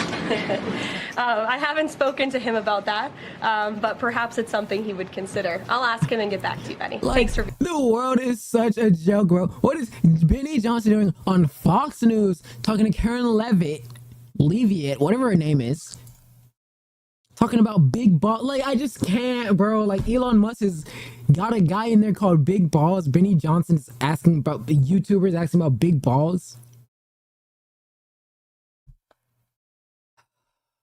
The world is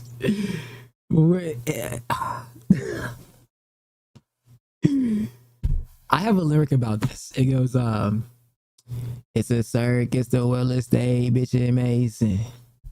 Because the world is such a circus. It's such a circus. It's such a stage. It's such a show. And honestly, it's fun to just enjoy. I enjoy the theatrics of it, though. Like, I genuinely do. Oh, look. It's Demi. A mug. You say? A mug. You say? A mug. You say? A mug. What did she say? A mug? Yeah, Demi's hot. Hashtag elite milk, you know what I'm saying? Hashtag elite milk. Let's see. It's a circus, the world is stay, bitch, amazing. Oh, let's see. Talk to me, Demi. Honestly, Joe just asked me, like, last week, was like, hey, what are you doing next weekend or on the 10th? We would love to have you come and perform This Is Me, and wouldn't change a thing. You know, you've been like a huge part of our journey, and vice versa. So he was like, this show is really important to us, and we would love to have you there. And dude, chicks in the office, my mind needs a cleanse. It needs a cleanse. It needs a cleanse, bro. And vice versa. So is this how Demi talk? That's her voice? I feel like I haven't heard her voice in so long that I don't even know what it sounds like. Like, you know how people have like a familiar voice? Like, if she was talking and that wasn't, like, I didn't see her, I wouldn't know that's her. You know what I'm saying? Like, when Taylor Swift talks, I know it's her. When Sabrina talks, I know it's her. When Jenna talks, I know it's her. When I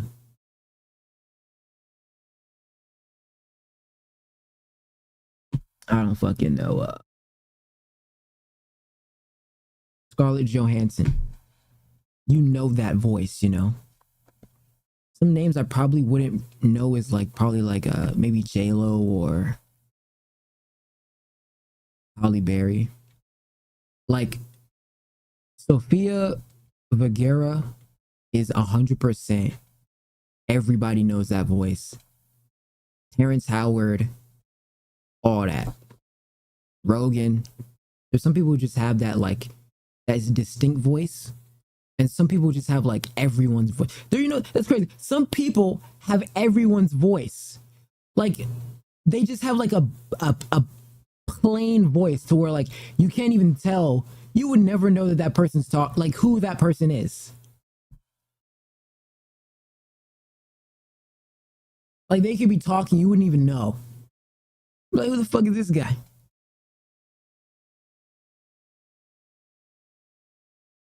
Like I wouldn't know Chrissy Teigen talking. I feel like if Chrissy Teigen was talking, I wouldn't know who it is. Is there a game where you can? I wonder if there's a game. Hold on.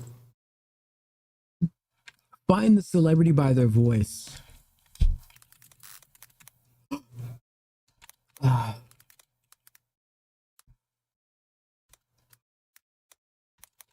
By voice. There's got to be a game right there. Oh, there is. There is a game like that. Let me finish this real quick, and then we're gonna try that. He was like, this show is really important to us, and we would love to have you there. And it was so nice. And like I said, it was so healing for me too. You know, we've been through so much together, all of us, the Jonas Brothers and I. And it was really, really great to like spend time with them. It was really cool. They came to my room, all three of them, and like spent time getting to know my husband, and which was really meaningful to me. And they just, you know, thanked me profusely for flying across the country to perform with them. And it was just so thoughtful. I felt so appreciated, and it was really healing for us. And I loved it. You know, every second of it was so great. Shout out Demi, bro. Shout out Demi. She says "and" a lot. She's like "and." All right, let's see. Let me see if I can do this. Welcome to the quiz channel for a celebrity. All right, bro. In a way that I just, it feels so good. I can't even tell. It feels so Billie fucking Eilish. good. Like it's just. Billie Eilish. I just feel. I think that's gotta be Billie. If that's not Billie, I am rebooted. In a way that I just, it feels so good. I can't even tell. It feels so fucking good. Like it's just. Chill. I just feel. Like this is actually gonna be hard. A lot of the songs ones are easy because like they're just like that. But like this one Things about me. If we got along well, that would be good. She's been proven to be a liar on so many different ways. This voice is just across the world. Everybody knows Trump's voice. He's got one of those. Sometimes he gets into that. Things about me. If we got along well, that would be good. She's been proven to be a liar on so many different ways. He's got This that is Manhattan just swag. So much more because this is the land that I was birthed on. Yeah. This is the reason. See, like you see right there, like that sound like any black radio lady. So much more because that's this is the Rihanna? land that I was birthed on. Yeah. This Like how is that Rihanna?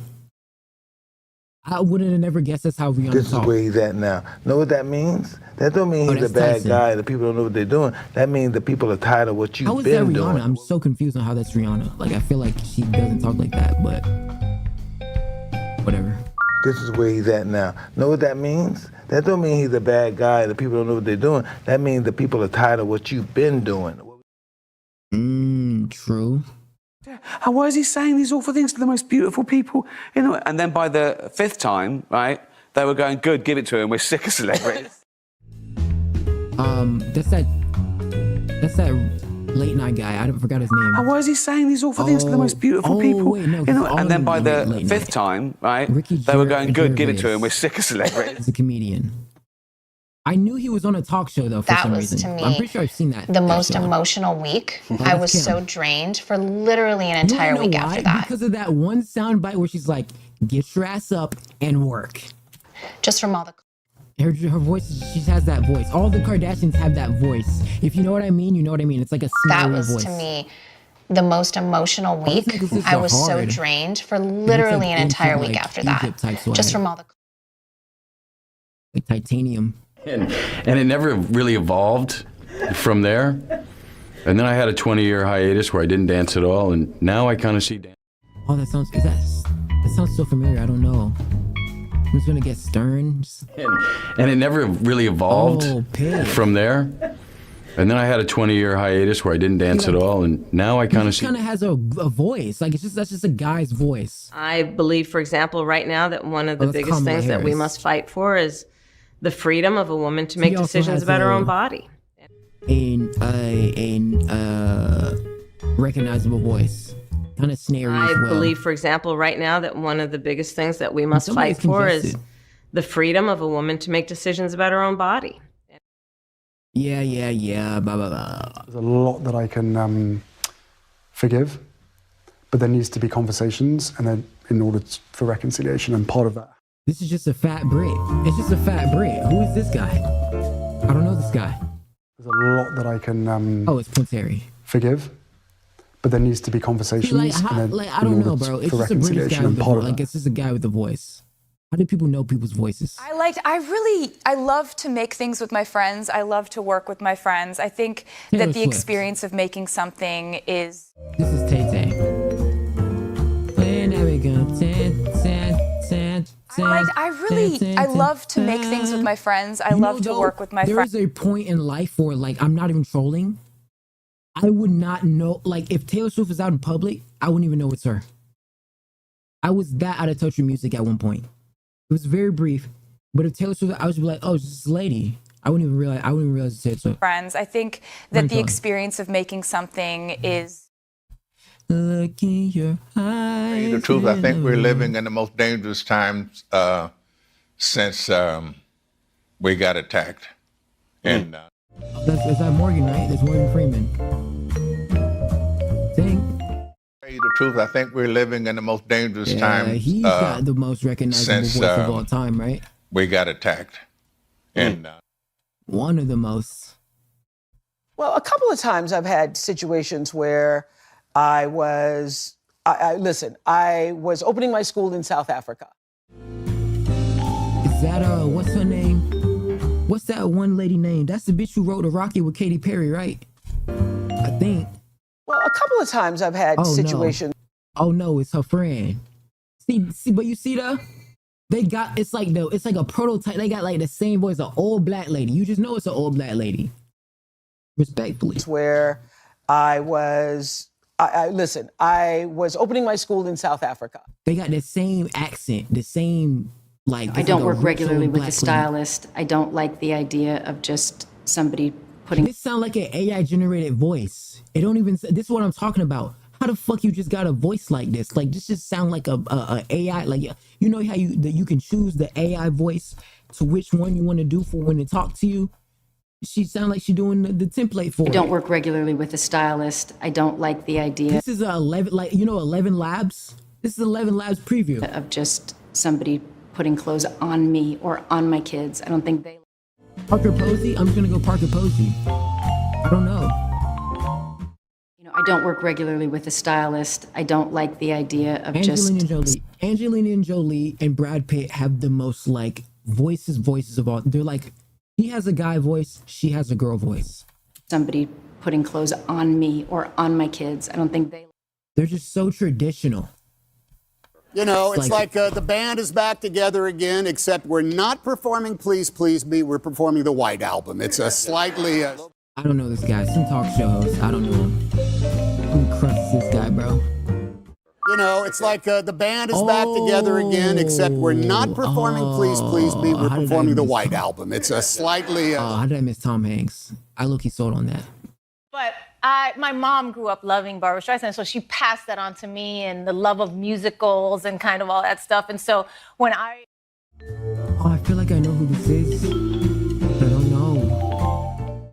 But my mom grew up loving Barbra Streisand, so she passed that on to me and the love of musicals and kind of all that stuff. And so when Well, I actually, I like to give every character a dramatic backstory. In fact, for the first shot at Dumb and Dumber, before I. Oh, this what's his name? No. I know who I'm talking about. I just don't remember his name. Fuck, what's his name? No. What's his name? Bro, I know who it is. I'm literally looking at him in my brain. I'm brain farting on his name though. His name is Jim Carrey. Holy fuck! How did I just blanked on Jim Carrey? Oh my god. Jim Carrey. Well, I actually, I like to give every character a dramatic backstory. In fact, for the first, the first shot at Dumb and Dumber before Jim Carrey. More emotional than I expected, because I hadn't been to the Kennedy Center before. Oh. So that was my first time. It's really and here we are honoring. It's got to be Jennifer Aniston. I've been to the Kennedy Space Center. More emotional than I expected, because I hadn't been to the Kennedy Center before. Oh. So that was my first time. It's really and here we special, are right? honoring. Yes. Once you get into golf, I guess any sport is. He's got that South African pitch with the old man undertuck weasel. It gets too predictive. But for me,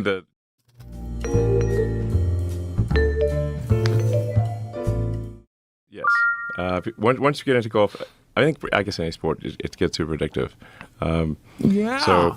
But for me, USA. 25 years ago when I wrote this, I was going through menopause, and I thought none of this. That's Whoopi. Everybody know Whoopi.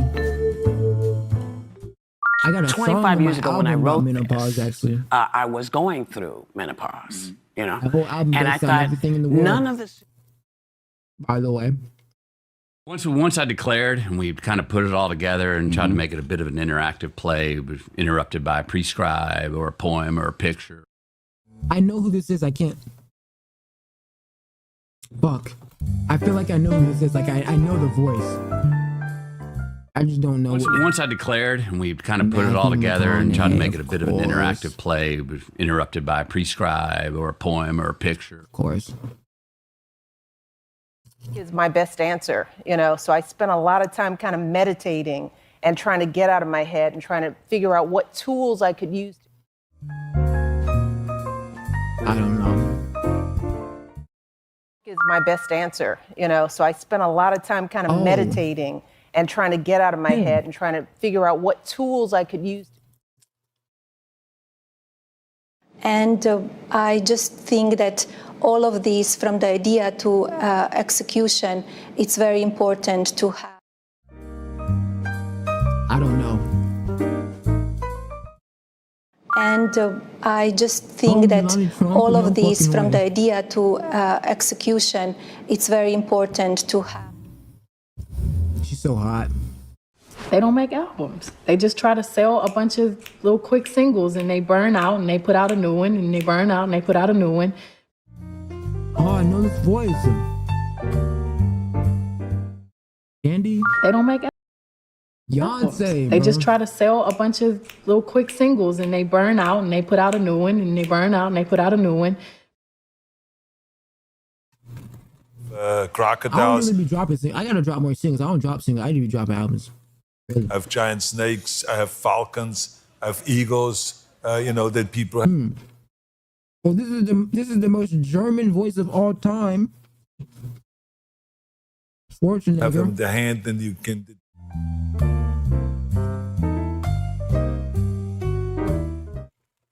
Crocodiles. I have giant snakes. I have falcons. I have eagles. That people have them in the hand, and you can. They're amazing. But all you want to do as parents is protect them. And so as we can see what's happening in the online space, we know that. Parker Posey. They're amazing. What? But all you want to do as parents is protect them. And so as we can see what's happening in the online space, we know that. I don't know Meghan Markle. She said, I want to go to there, and we used that for Liz Lemon one time. And with Tracy, we've had him say, like, touch my knees butt, which is some weird. I don't know it. She said, I want to go to there, and we used that for Liz Lemon one time. And with Tracy, we've had him say, like, touch my knees butt. She looks like Anna Kendrick a little bit, right? Which is some weird. Anna Kendrick. Well, I definitely will vanish again. But I'm trying to make a really conscious effort to stop being so anal.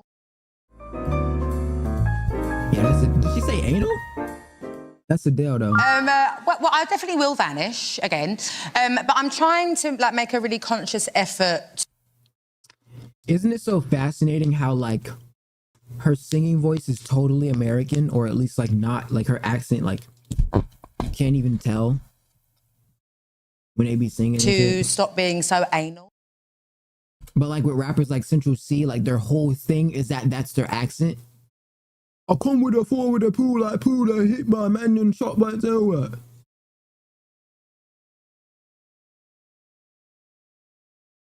They always talk about how many niggas in the coop.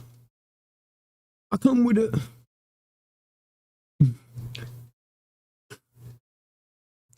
I'm pushing my trolley with 4 men coop round in a scat pack round my youth. You know what I'm saying? Run with my youth.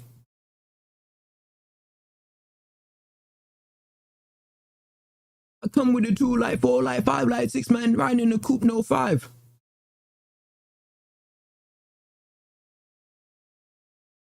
I like burger ice spice. Federary reset Cedric I. You know, if I was a woman, I would spend all my money on handbags, shoes, accessories, because they're just ridiculous. I mean, men's shoes. He sounds familiar. He definitely sounds familiar. But I'm definitely gonna miss that bitch. If I was a woman, I would spend all my money on handbags, shoes, accessories, because they're just ridiculous. I mean, men's shoes. I would have guessed. I'm honest, I'm generous, I'm sensitive and thoughtful, but I'm tough and I'm impatient and I'm demanding, I'm direct. Gross. I'm honest, I'm generous, I'm sensitive and thoughtful, but I'm tough and I'm impatient and I'm demanding, I'm direct. He had such a good stand-up. Unfortunately, we have been living in times where may as well just take a photograph. Oh, who is that?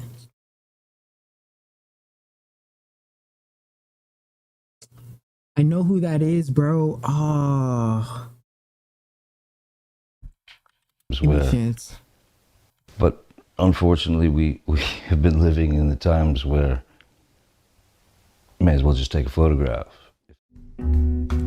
I don't fucking know. I feel like I know who that is, bro. There's a punch, like, I'm thinking like so many different names. Unfortunately, we have been living... Of course it's Johnny Depp. In the times where... Oh my gosh, bro. May as well just take a photograph. Of course it's Johnny Depp. So, someone who's, if possible, has the right kind of office. For example, if you can afford to...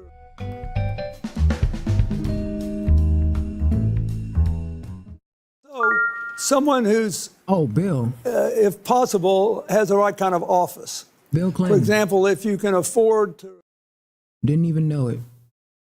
Records, making movies, making, shows, like you don't do it by yourself. You like work with you know that. Yeah. I don't know. It sounds familiar though. Records, making movies, making, shows, Gaga. like you don't do it by yourself. You like work with you know that. Yeah. Mad chill. I play, I show my level. And I knew it that I will be there. I will show my level as well. Oh, that's I will Ronaldo. improve the league. 100%. That's Christian right there. Can't mess that voice. I play, I show my level. And I knew it that I will be there. I will show my level as well. I will improve the league. Okay. Y gracias a Dios se ha tomado en los últimos años, en los últimos 10 años, 15 años, se ha tomado. Who the fuck is this nigga whispering in my ear? Who is that? The Pope. Y gracias a Dios se ha tomado Like, I en don't los know this últimos guy. años, en los últimos I wouldn't 10 have guessed años, that. 15 años, se ha tomado mucho. I wouldn't have guessed that shit, bro. Yeah, I would bring my cassette pissed tapes me to the off. DJs and drive them all crazy. I was relentless. And they would see me and... I don't know. Yeah, I would bring my cassette tapes to the Madonna, DJs and like, drive them all you see what crazy. I'm I was saying? relentless. And How is anyone getting that? they would see me and... How is anyone get? It's such a basic voice. It's just I a always voice. wanted to travel the world, so when I started making movies, I was able to go watch movies in other country, so I always go watch it, films and with other. It sounds familiar, but once again, it just sounds like, you know, some actor voice. I always wanted to travel the world, so when I started making movies, I was able to go watch movies in that other is Tom Cruise. countries, so I always go watch it, films. They did on Tom Cruise. Tom Cruise. Yeah, that's the great thing about Kew is that there are plants from all over the world. Plants from the top of the Alpine mountains, plants from the jungle. Who the fuck is that? I don't know who that is, but they sound cool. That's the great thing about Kew is that there are plants from all over the world. Plants from the top of the Alpine mountains, plants from the jungle.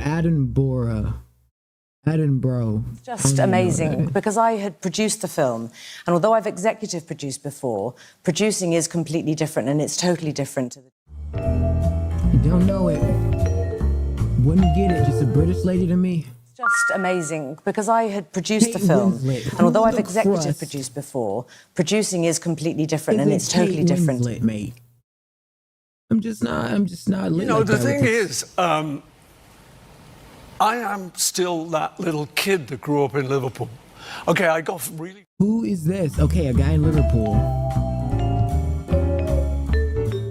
You know, the thing is. Oh, it's Paul McCartney.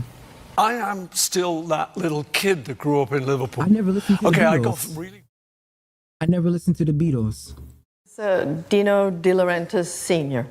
And his son had seen me in a play. And so. Don't know. Priest and bitch from Dino nowhere. De Laurentiis Sr. And his son had seen me in a play. It's Future. And so. It's Future as a white woman. How do we say? I would say it is a romantic comedy set against the Johansson. backdrop of the 19th. Everybody knows Johansson. Even when she talked low and she had that nice seductive voice. Ooh.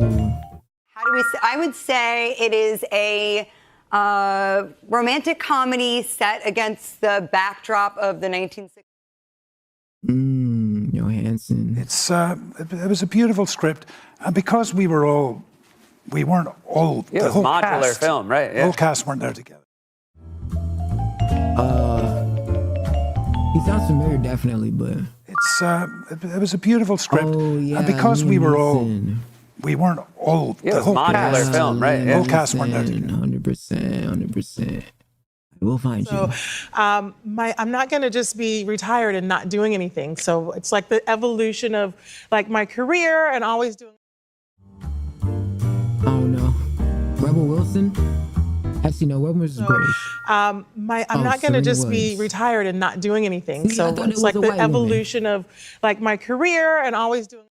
Some people just got a voice. They just got a voice, and that's it. In that world of pro wrestling, and there's nothing like when that music hits and the crowd goes crazy and you can. I don't know who that is. Triple H, Undertaker, nigga. That could be anybody in the world, nigga.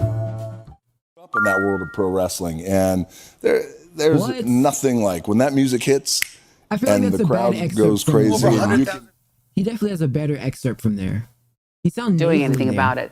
But the theme of this particular one is regret. And I said to him, why is it called Rumors? And then he said, Sounds familiar, wouldn't get it though. Wouldn't know. I'm lost here. doing anything about it. Oh. But the theme of this particular one is regret. Who and I is said to that? him, why is it called Rumors? And then he said, Kate Blanchett. Have always the clear goal and determination to be better and better and better, and having Nigga, goddamn. big opponents. Olazo? I don't know who this is.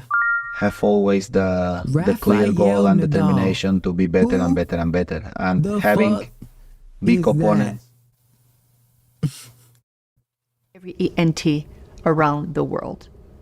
As many shows as I've done, I've seen as many ENT. Don't know. I don't fucking know. Every ENT around the Celine world. Dion, no fucking way. As many shows as I've done, I've seen as many ENT. Wouldn't know her. Her name Fado. And she's like, listen, we've been to London. It's been amazing. I was working on set too, but I was 3, 4, so I didn't. Oh, that does sound familiar. But I don't know. And she's like, listen, Oh, we've been to Galvin died. London. It's been amazing. I was working on set Khalil. too, but I was 4, so I didn't. Khalil. My friends would like it. I knew I loved it when I read it. Oh, that's easy and right I said, there. That well, boy, that's it's gonna be a little Samuel hit. You know, Jackson. people gonna like it, but we didn't know. Everybody knows Sam, motherfucker. My friends would like it. I knew I loved it when I read it, and I said, well, it's gonna be a little hit. You know, people gonna like it, but we didn't know. Last but not least. And the idea with the sugar and the lemon is you're always trying to balance that like bitter and that sweetness all the time. I'm gonna start with my lemon. This is so fun. I feel like I'm the host of my. Don't even know her. I'm sorry, sweetheart. And the idea with the sugar and the lemon is you're always trying to Emma balance Watson. that like bitter and that sweetness all the time. I'm gonna start with my lemon. This is so fun. I feel like I'm the host of my. So hot. All right. I mean, see right there, that goes to show I suck at that shit. I'm not great at knowing voices. There's Demi Lovato.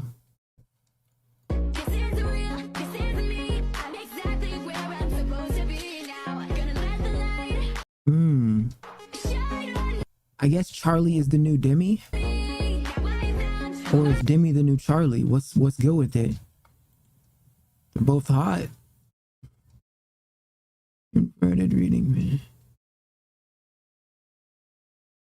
Oh.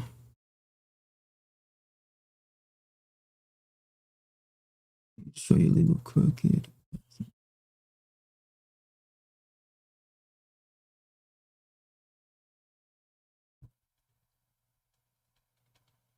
Like a summon winner. Let's see.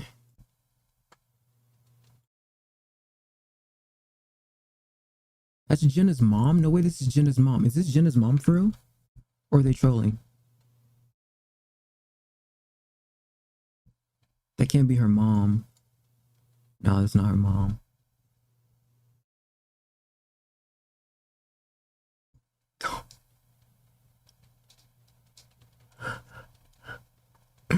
Bro, I can't look at that, bro. I can't look at that.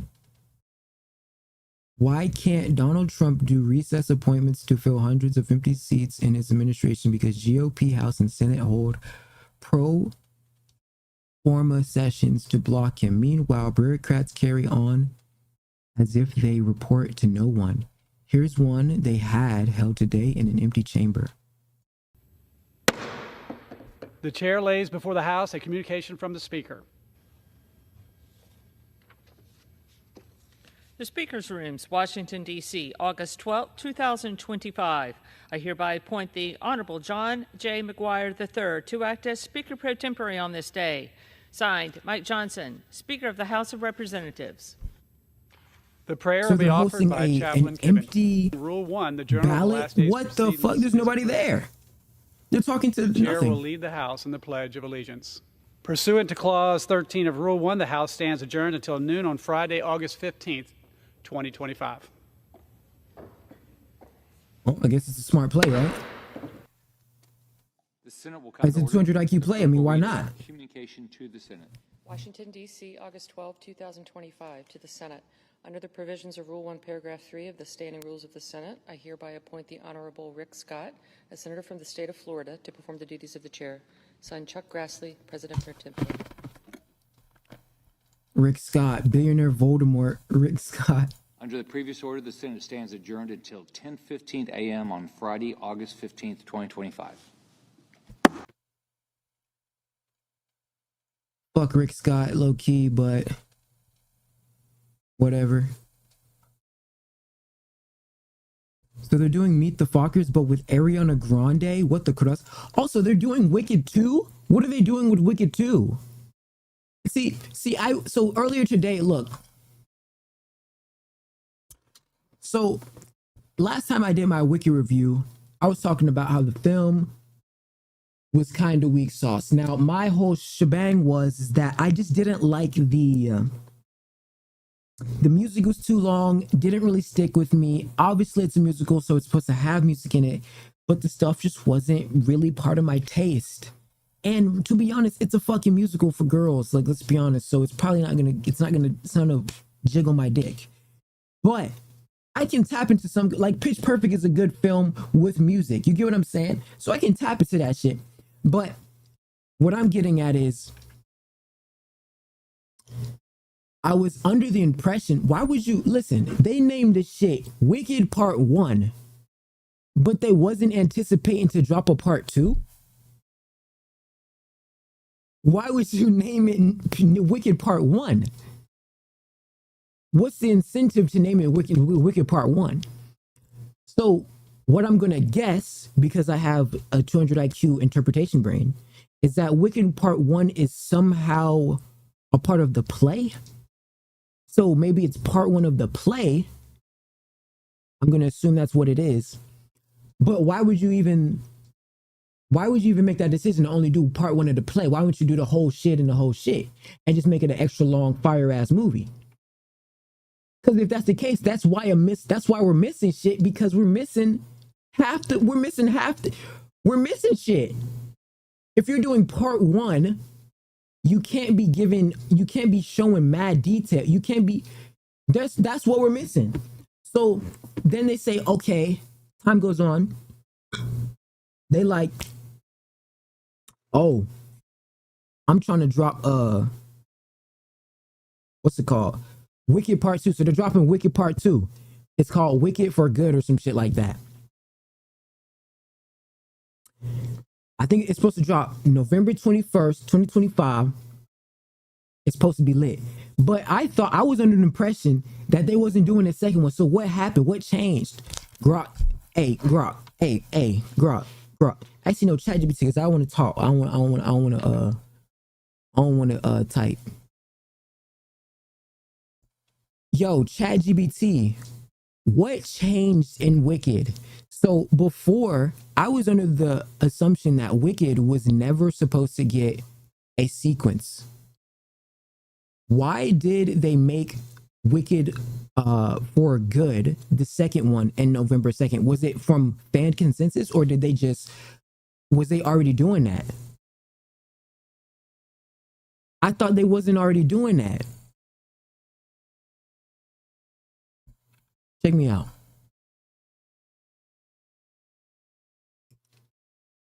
Originally, okay. Why was the film split in 2 parts? Originally, intention wasn't to make 2 films, but as production evolved, it became clear that cramming the entire... That's what I'm saying. We're missing lore.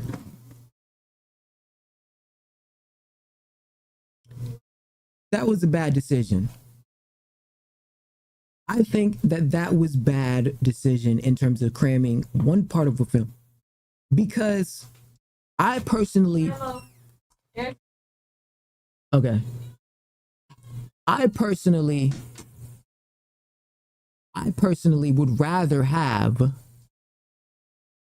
a whole 4-hour movie like The Wizard of Oz or The Color Purple. The Color Purple is like 4 hours long, but it's a good movie because it get all the detail you need. It get everything you need. Everything you need, The Color Purple got it. So look what it say. It would be impossible to wrestle the story of Wicked into a single film without doing some real damage. As we try to cut some songs or trim characters, those decisions began to feel like fatal compromises to the source material. I understand that, because that is the same thing when you're making an album. Some songs you want to put on there, you're like, that song would be fire, but should I put it on there? Or that would be a good outro, but is that the best outro? Is that, you know what I'm saying? So they decided to give ourselves a bigger canvas and make not 1 but 2 Wicked movies in pursuit. But when did they make the decision? Because I'm pretty sure when they dropped that bitch, they was not intending to do that. Why did they title it Good For You instead of part 2? Great question. The second film's subtitle wasn't a last minute afterthought. It was a plan from the beginning. I'm calling BS on that. The title Wicked for Good references. Wait, hold on. No, they didn't answer my question though, for real. I don't think you answered my question though, for real. What I want to know is when they dropped Wicked Part 1, right? Was they already intending to make a part 2? Because under my assumption, they were not trying to make a part 2. Why is my camera going down?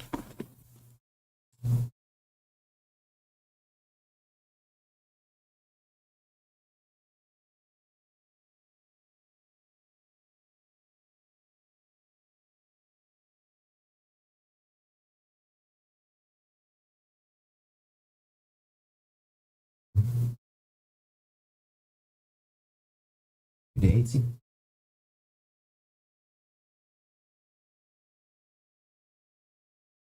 Cross.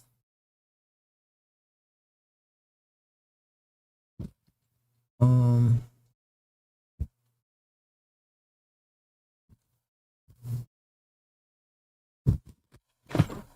up. DJ D-Rec, cut the beat. All right. Why the fuck it flip? Why does it keep flipping when it do that? This that bullshit I be talking about. See that?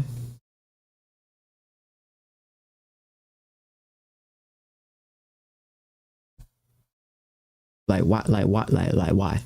Anyways, let me go here and do this real quick. So under my impression, this shit was supposed to never be a part 2. Because when I did it, niggas was making fun of me. Niggas was making fun of me saying, nigga, this shit not even supposed to, you calling it part 2. This shit wasn't even supposed to be.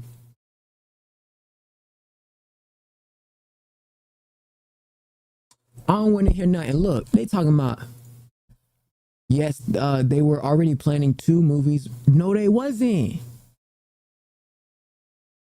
No, they wasn't. No, they wasn't. Nah.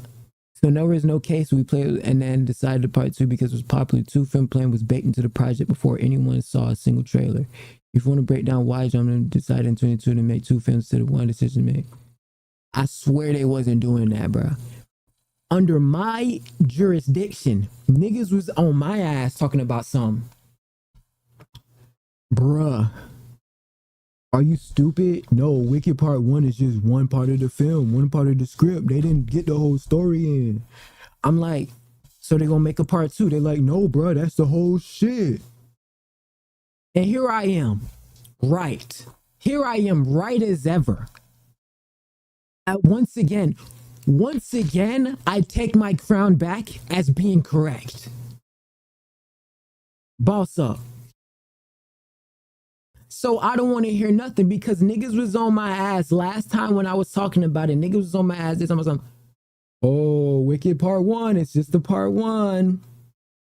And see they made the part 2 because I was like, oh, so that's it. The whole time, that's it. That film was long as fuck. And them songs was long as fuck. And it really wasn't like much to do. Like, I feel like some movies is like a video game. And it feels like you're playing the game in some aspect. Like with Wiki, whoever made Transformers, Wiki is a great character because he's like a video game character that you're playing as when watching the film. You get me? Hear me out. Listen to me. Sam Witwicky acts as a like personified character as the audience. The audience is also Sam Witwicky. You get what I mean? We are also Sam Witwicky. Does that make sense? So we're talking to Bumblebee when we're the audience, right? We're talking to Ironhide as Sam Witwicky in the back, but you don't really see it that way, but that's what's really happening on screen. You get me? So sort of diversifying or sort of propelling your audience into the mindset that you're trying to get them on this ride, this roller coaster. That's the best sauce. Another great example.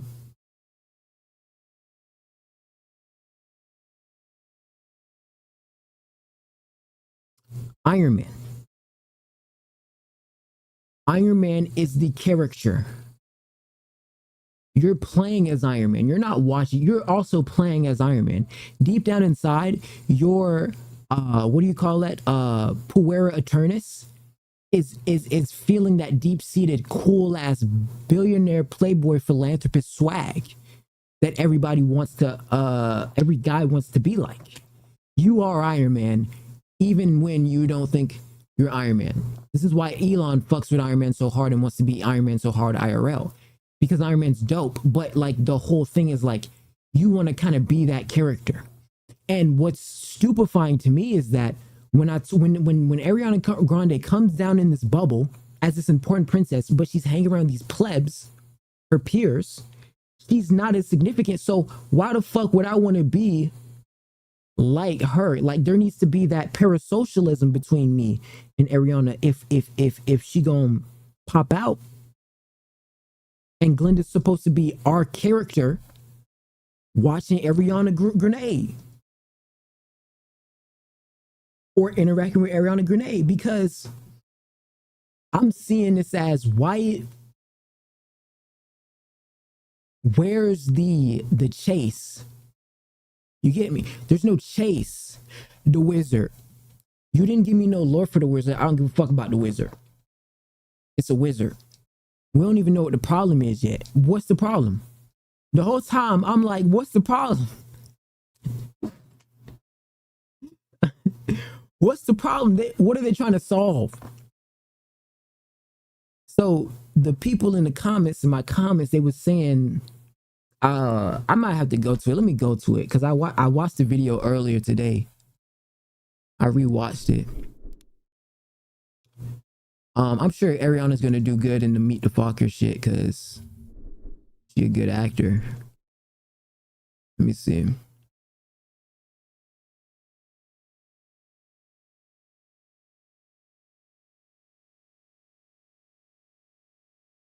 Gonna let the light. Let me see. Where's this it? Yeah, I watched Wicked. It was here at time in the comments. So the chick say, it's shit right here. She say, I wasn't, wait, she say,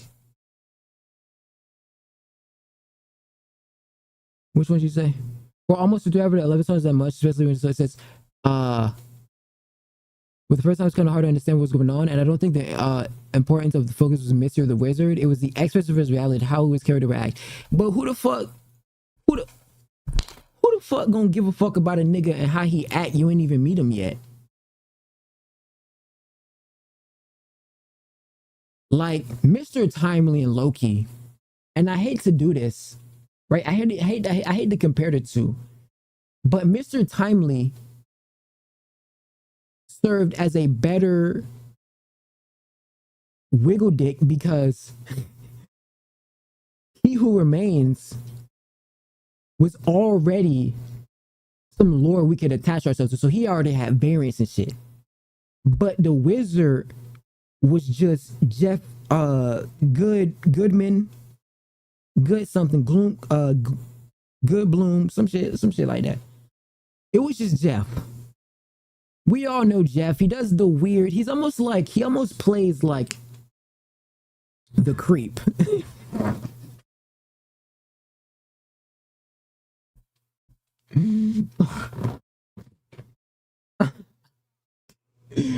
I feel like sometimes that's his character. He kind of plays the creep, right? Like, but not like, sometimes it's like a, he's like a, he's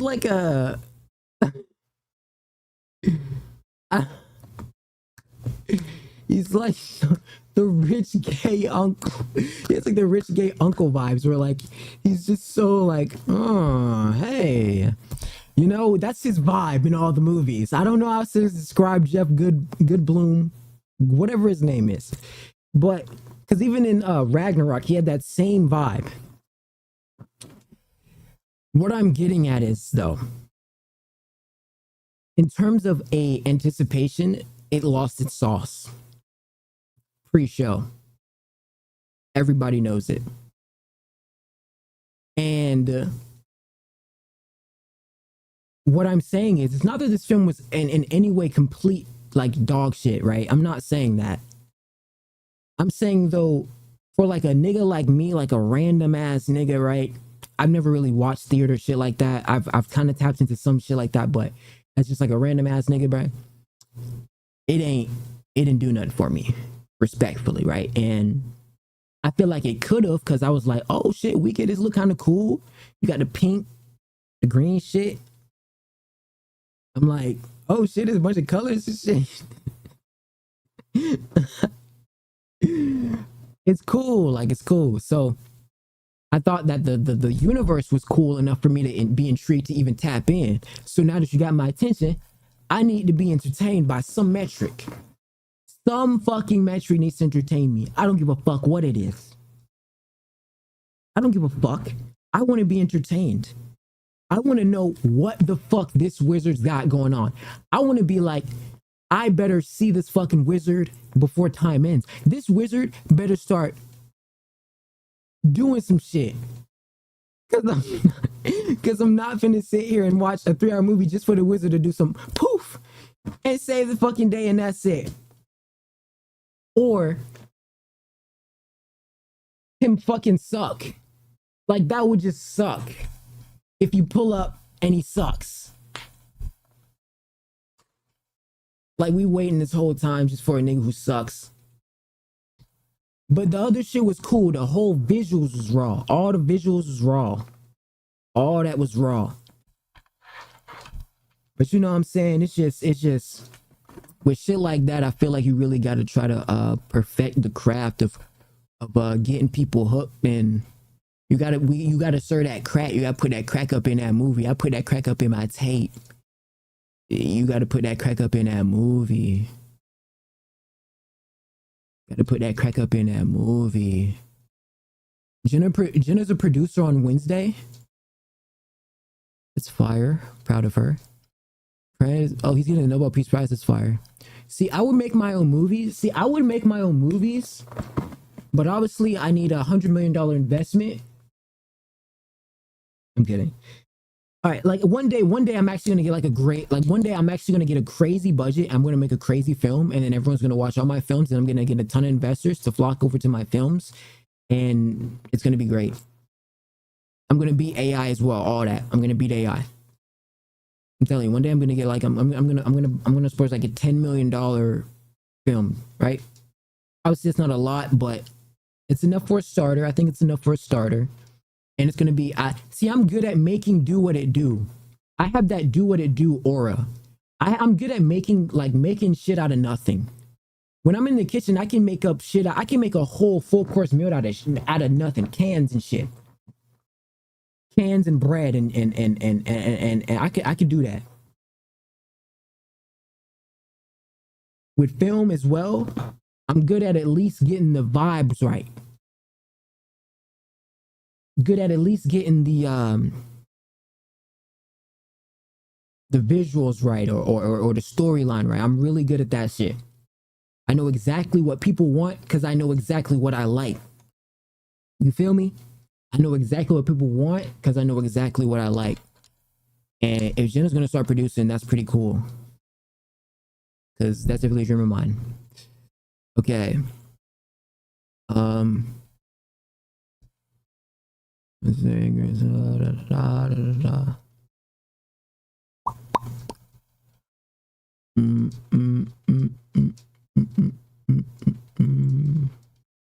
would like to do something where I can play myself. That would be fun. So is she not herself on film? Does she hate not being herself? This is a nice outfit. I think it's green screened, though, actually. Now that I look at it, I'm pretty sure it's green screened. Or keyed out. Looks very pretty there.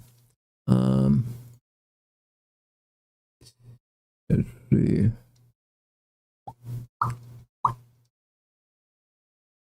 Bro, we need the Wednesday skin. The fucking dude, we need the Wednesday skin.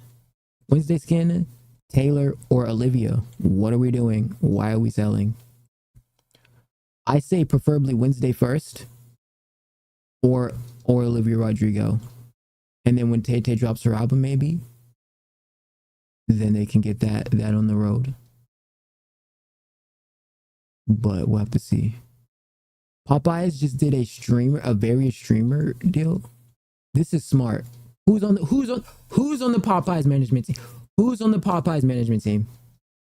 Who's on the Popeyes management? We know whoever's on the Popeyes management is freaking genius. Extra gay Emily. I was about to say extra gay. Ben the Don, Agent, DDG, Lacey, Cooking with Kaya. That's a good one. That's a smart one. Tori Hubbard. Don't know who that is. India Love, Rakai, and Senna. Extra Emily. Extra Emily's like. She's like. Remember what Soul Illuminati said? Here we go. These Popeye chicken sandwiches. Hey, he do be right though. Every year Popeyes come with, but it could just be like Popeyes is trying to make money, you know, and it just so happened. Here we go again. How come every time women and children start coming up missing, celebrities start dying, when it's a lot of chaos and just negative energy on the planet, out of nowhere, they always release a fucking Popeye's chicken sandwich. But this time, ain't nobody waiting in no lines, and they ain't running or selling out. They giving it to you for free. What the fuck is they putting in this good ass chicken? Oh my god, I remember that. Remember when people were like treating it like crack. You know what it is? You know, I know what it is. I know exactly what it is. It's a litmus test to how will niggas, they know niggas like Popeyes, that's why they do it. How will niggas react to they get y'all to play the game. They get niggas to play the game. They're trying to see how will niggas react to a quick form of extracted resource for only certain individuals. Because I remember Quavo had a whole big ass trunk full of them bitches, and he was flexing them. You get me? So it's like, how fast can we get them to react and distract them with something? But also, it's a double whammy. It's a distraction, but it also allows them to see how will niggas react to access to a trending topic of something that is seemed or deemed as a sort of like a rare commodity, a chicken sandwich. So it's like testing to see, are you going to go against your grain to fall susceptible to the chicken sandwich lore? Burger King foot lettuce. It's the game. And you just got played. And why the hell is all of a sudden they giving it away for free? Here we go. Here we go again. This is a smart marketing move though. Like, it's definitely a genius marketing. This is a god tier marketing move, by the way. 200 IQ marketing move, 100%. Pretty insane. Should we go get the DDG meal? The thing is, I don't eat Popeyes like that, but it is what it is. Let's see. Popeyes do go hard though. Popeyes do go hard. The biscuits be hard. That golden crud be hard. Mashed potatoes. They mac and cheese, eh? But most of that should be hard. Rhymes is in Fortnite. Elon's jealous. What if they made an Elon Musk skin, bro?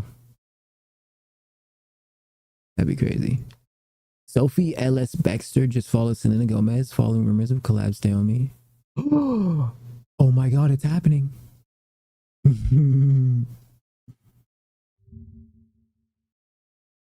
Your rage presses Yugi to apologize to Valkyrie. Oh yeah, because he called her old. Why did you make Valkyrie cry? Are you laughing? No, I'm not laughing. I get nervous. I get Creed on this nigga. I get nervous. Get Creed on this nigga. Get Creed on this nigga. Get Creed on this nigga. Pretty boy. No. Pretty boy. Please. No, where you at, Creed? No. Why did nigga look like an amputee? What happened to his leg? I'm thinking of something. What am I thinking of? Was it Don't Be a Menace when it was in that wheelchair? Like you made her cry. No, listen. It was a mistake. It was a mistake. It was a joke. It was just a nasty joke, you know, an age joke because. No.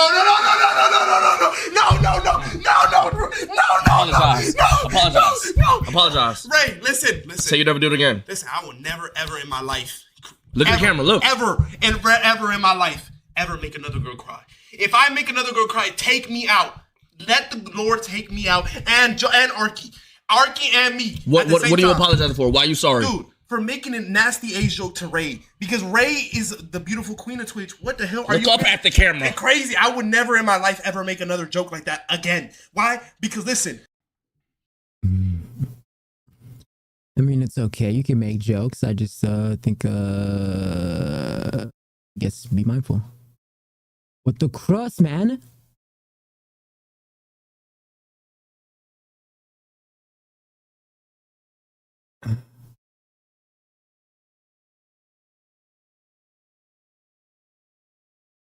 What just happened, bro? Oh my god, so annoying. See, if I don't mess up my thing, it always finds a way to mess up.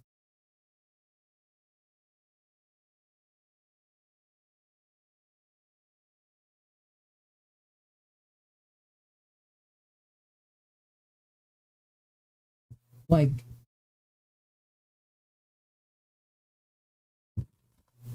let me see.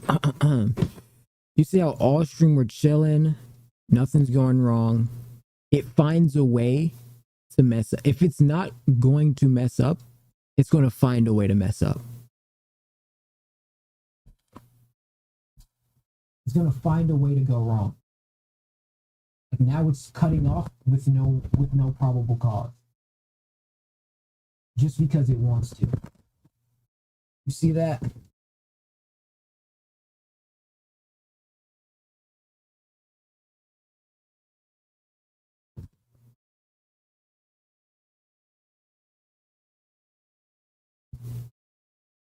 Like that right there is an attest to just life.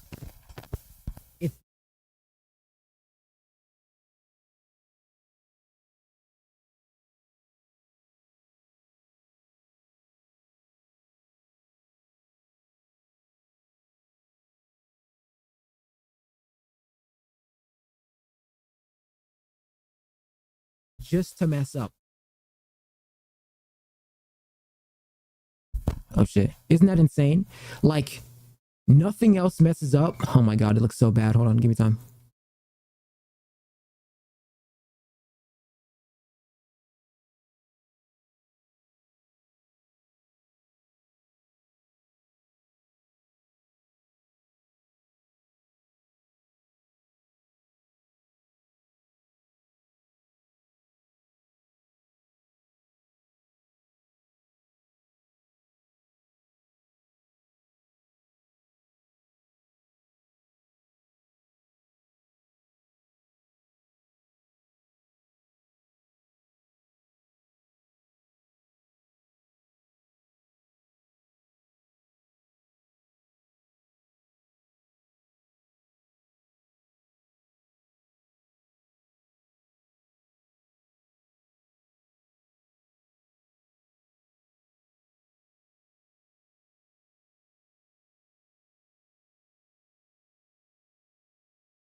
All right, slightly better, slightly better.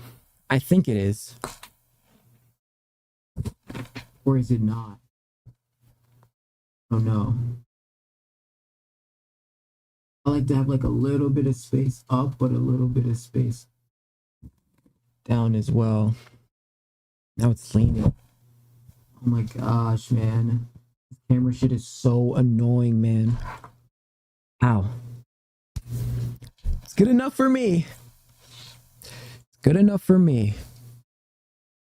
Turn lights down. I'm sliding through the. All right, what do we have, Nicole? Oh, we don't have that much time left. Okay, we got to premiere this soon. Give me time. Let me see. Give me time, give me time, give me time. Turn lights down. I'm sliding through the back door, back door.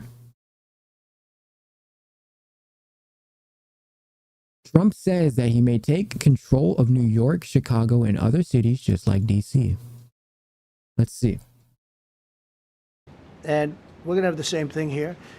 But then I'm going to look at New York in a little while. Let's do this. Let's do this together. Let's see. It's going to go pretty quickly. Okay. And if we need to, we're going to do the same thing in Chicago, which is a disaster. We have a mayor there who's totally incompetent. He's an incompetent man. Wow. You know, him trying to get rid of the crime is actually a win. Like, it genuinely is. But I've seen a lot of consensus of people trying to, like, basically obfuscate this win as, like, a bad thing. In some way, they're trying to spin this. And this is that democratic leisure that they try to hold on to, which is obviously their biggest strength, but it's kind of like a pity decay. And I think this is obviously a objectively good thing to do to get rid of crime. I mean, who wants a bunch of criminals roaming the streets all the time, right? And just vacant and just out there like doing whatever, right? Like, you don't even have to commit crimes if you're smart enough. But, you know, criminals are not very smart often. But I think that this is the same reason why you have California the way it is, DC the way it is. You know, they never really gave a fuck. You know, Gavin Newsom, he doesn't really care. He only cares when shit goes wrong. Remember when California was halfway on fire? The bitch was calling him. She's like, Gavin Newsom, my house is on fire. You burned it down. What happened? He's like, yeah, we're going to figure it out. You know, he has that demonic, like, yeah, we're going to figure it out. I'm trying to get it. Shit, that shit hurt my voice, bro. Trying to do his impression. His voice is so fucking gone.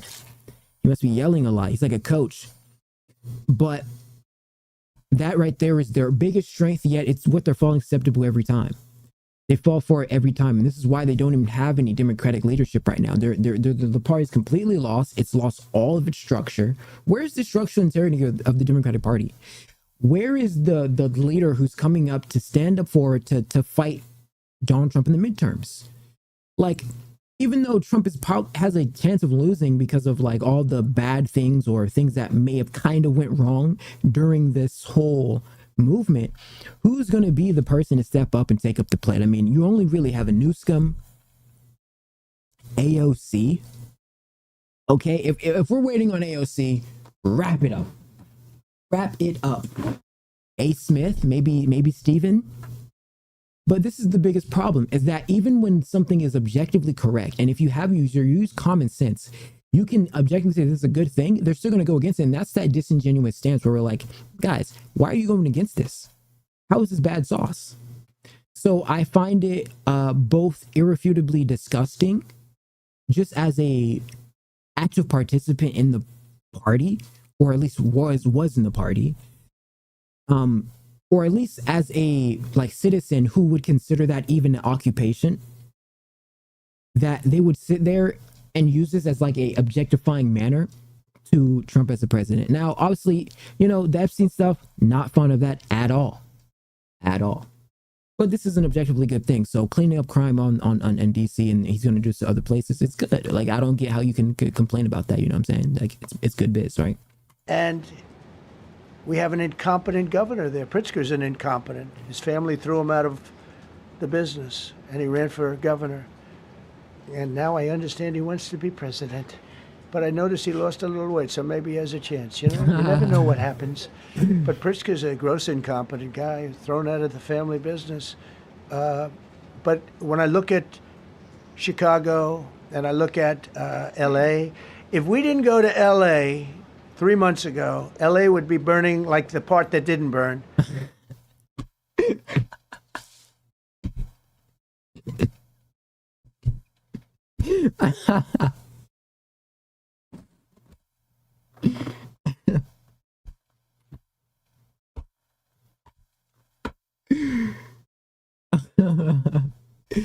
Bro, LA was burnt the fuck.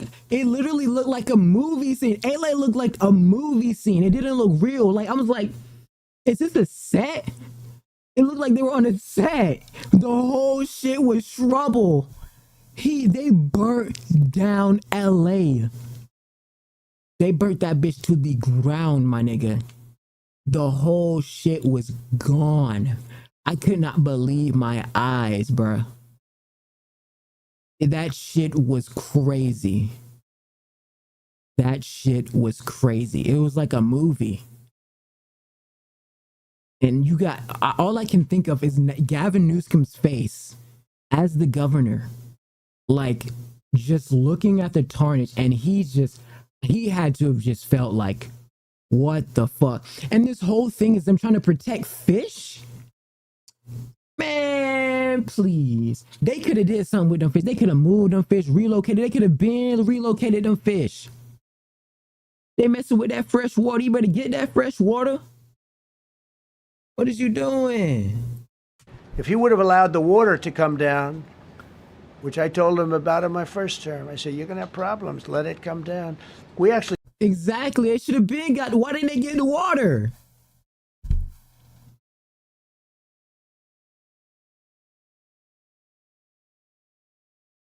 Why wouldn't you listen to the president and get the water? You in California, it get hot as fuck in California. It be fires all the time. What? No, that doesn't process. Wait, what? That doesn't process to me. Hold on, wait. Listen. He got an order from the president of the United States to get the fish out of the pond, use the water source so that they could use that to stop fires nearby. California, on average, be like 90 to 100 degrees and often has wildfires. And they still never went in and took the time to go and get the water? How is that person the governor? How does he have the say in that? I don't get it. That doesn't make sense. It's either more complicated than that, or that's bullshit. Because why would the president tells me, yo shit be hot as fuck and it catch fire mad quick. You got a stream up there. If you let that stream down, you can get water to the source faster. I'd be like, okay, Mr. President, boom, boom, boom. We're going to get that water. We're going to get the firemen. We're going to do whatever we got to do to get that water flowing, so we can prevent the natural forest fires of the hot ass UV ray sun. So for me, I don't even get how how would you not listen to that order or command? The only argument is the fact that you would have to do more work, I guess, with catching the fish, because the problem is, which is what I know, is that the fish need that area, or at least the fish need to be alive and not go extinct, is because if they die, they're the prey of another predator. And if they don't get food, then that species dies, and it continues the domino effect, right? But what I'm talking about is, how is it impossible? You can relocate fish. Can you not relocate the fish?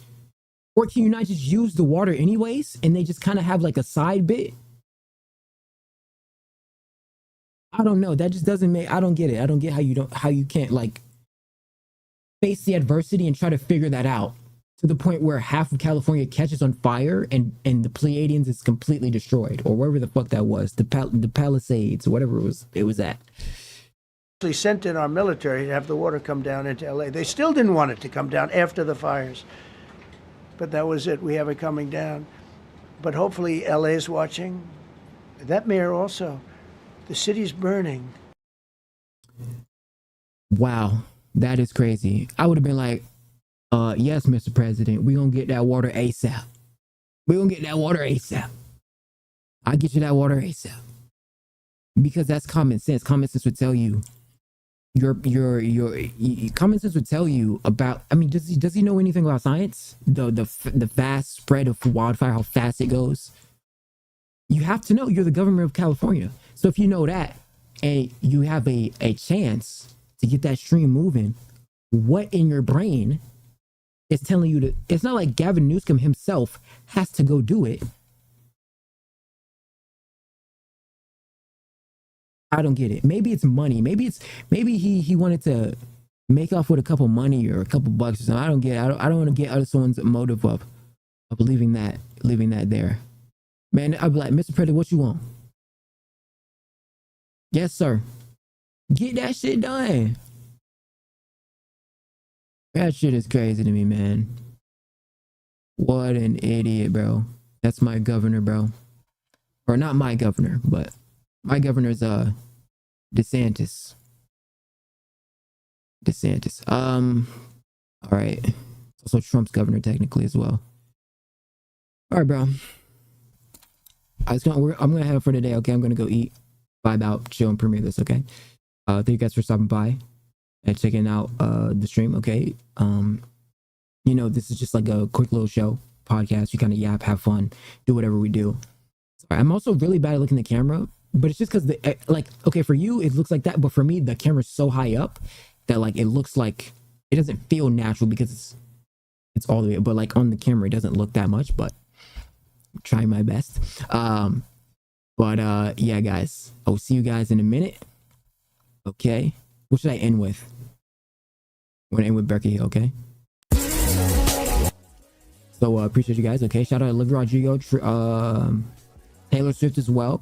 Maybe they get a Fortnite skin, maybe they don't, but we'll have to see later on. Thank you guys for watching the EXO show. If you enjoyed, please leave a like, comment down, and subscribe. I'm really bad at that stuff. Okay, I'm getting decent at the eggs here, right? I'm turning into Charlemagne, kinda. But with that being said, thank you for watching the EXO show. I will see you guys when you're older.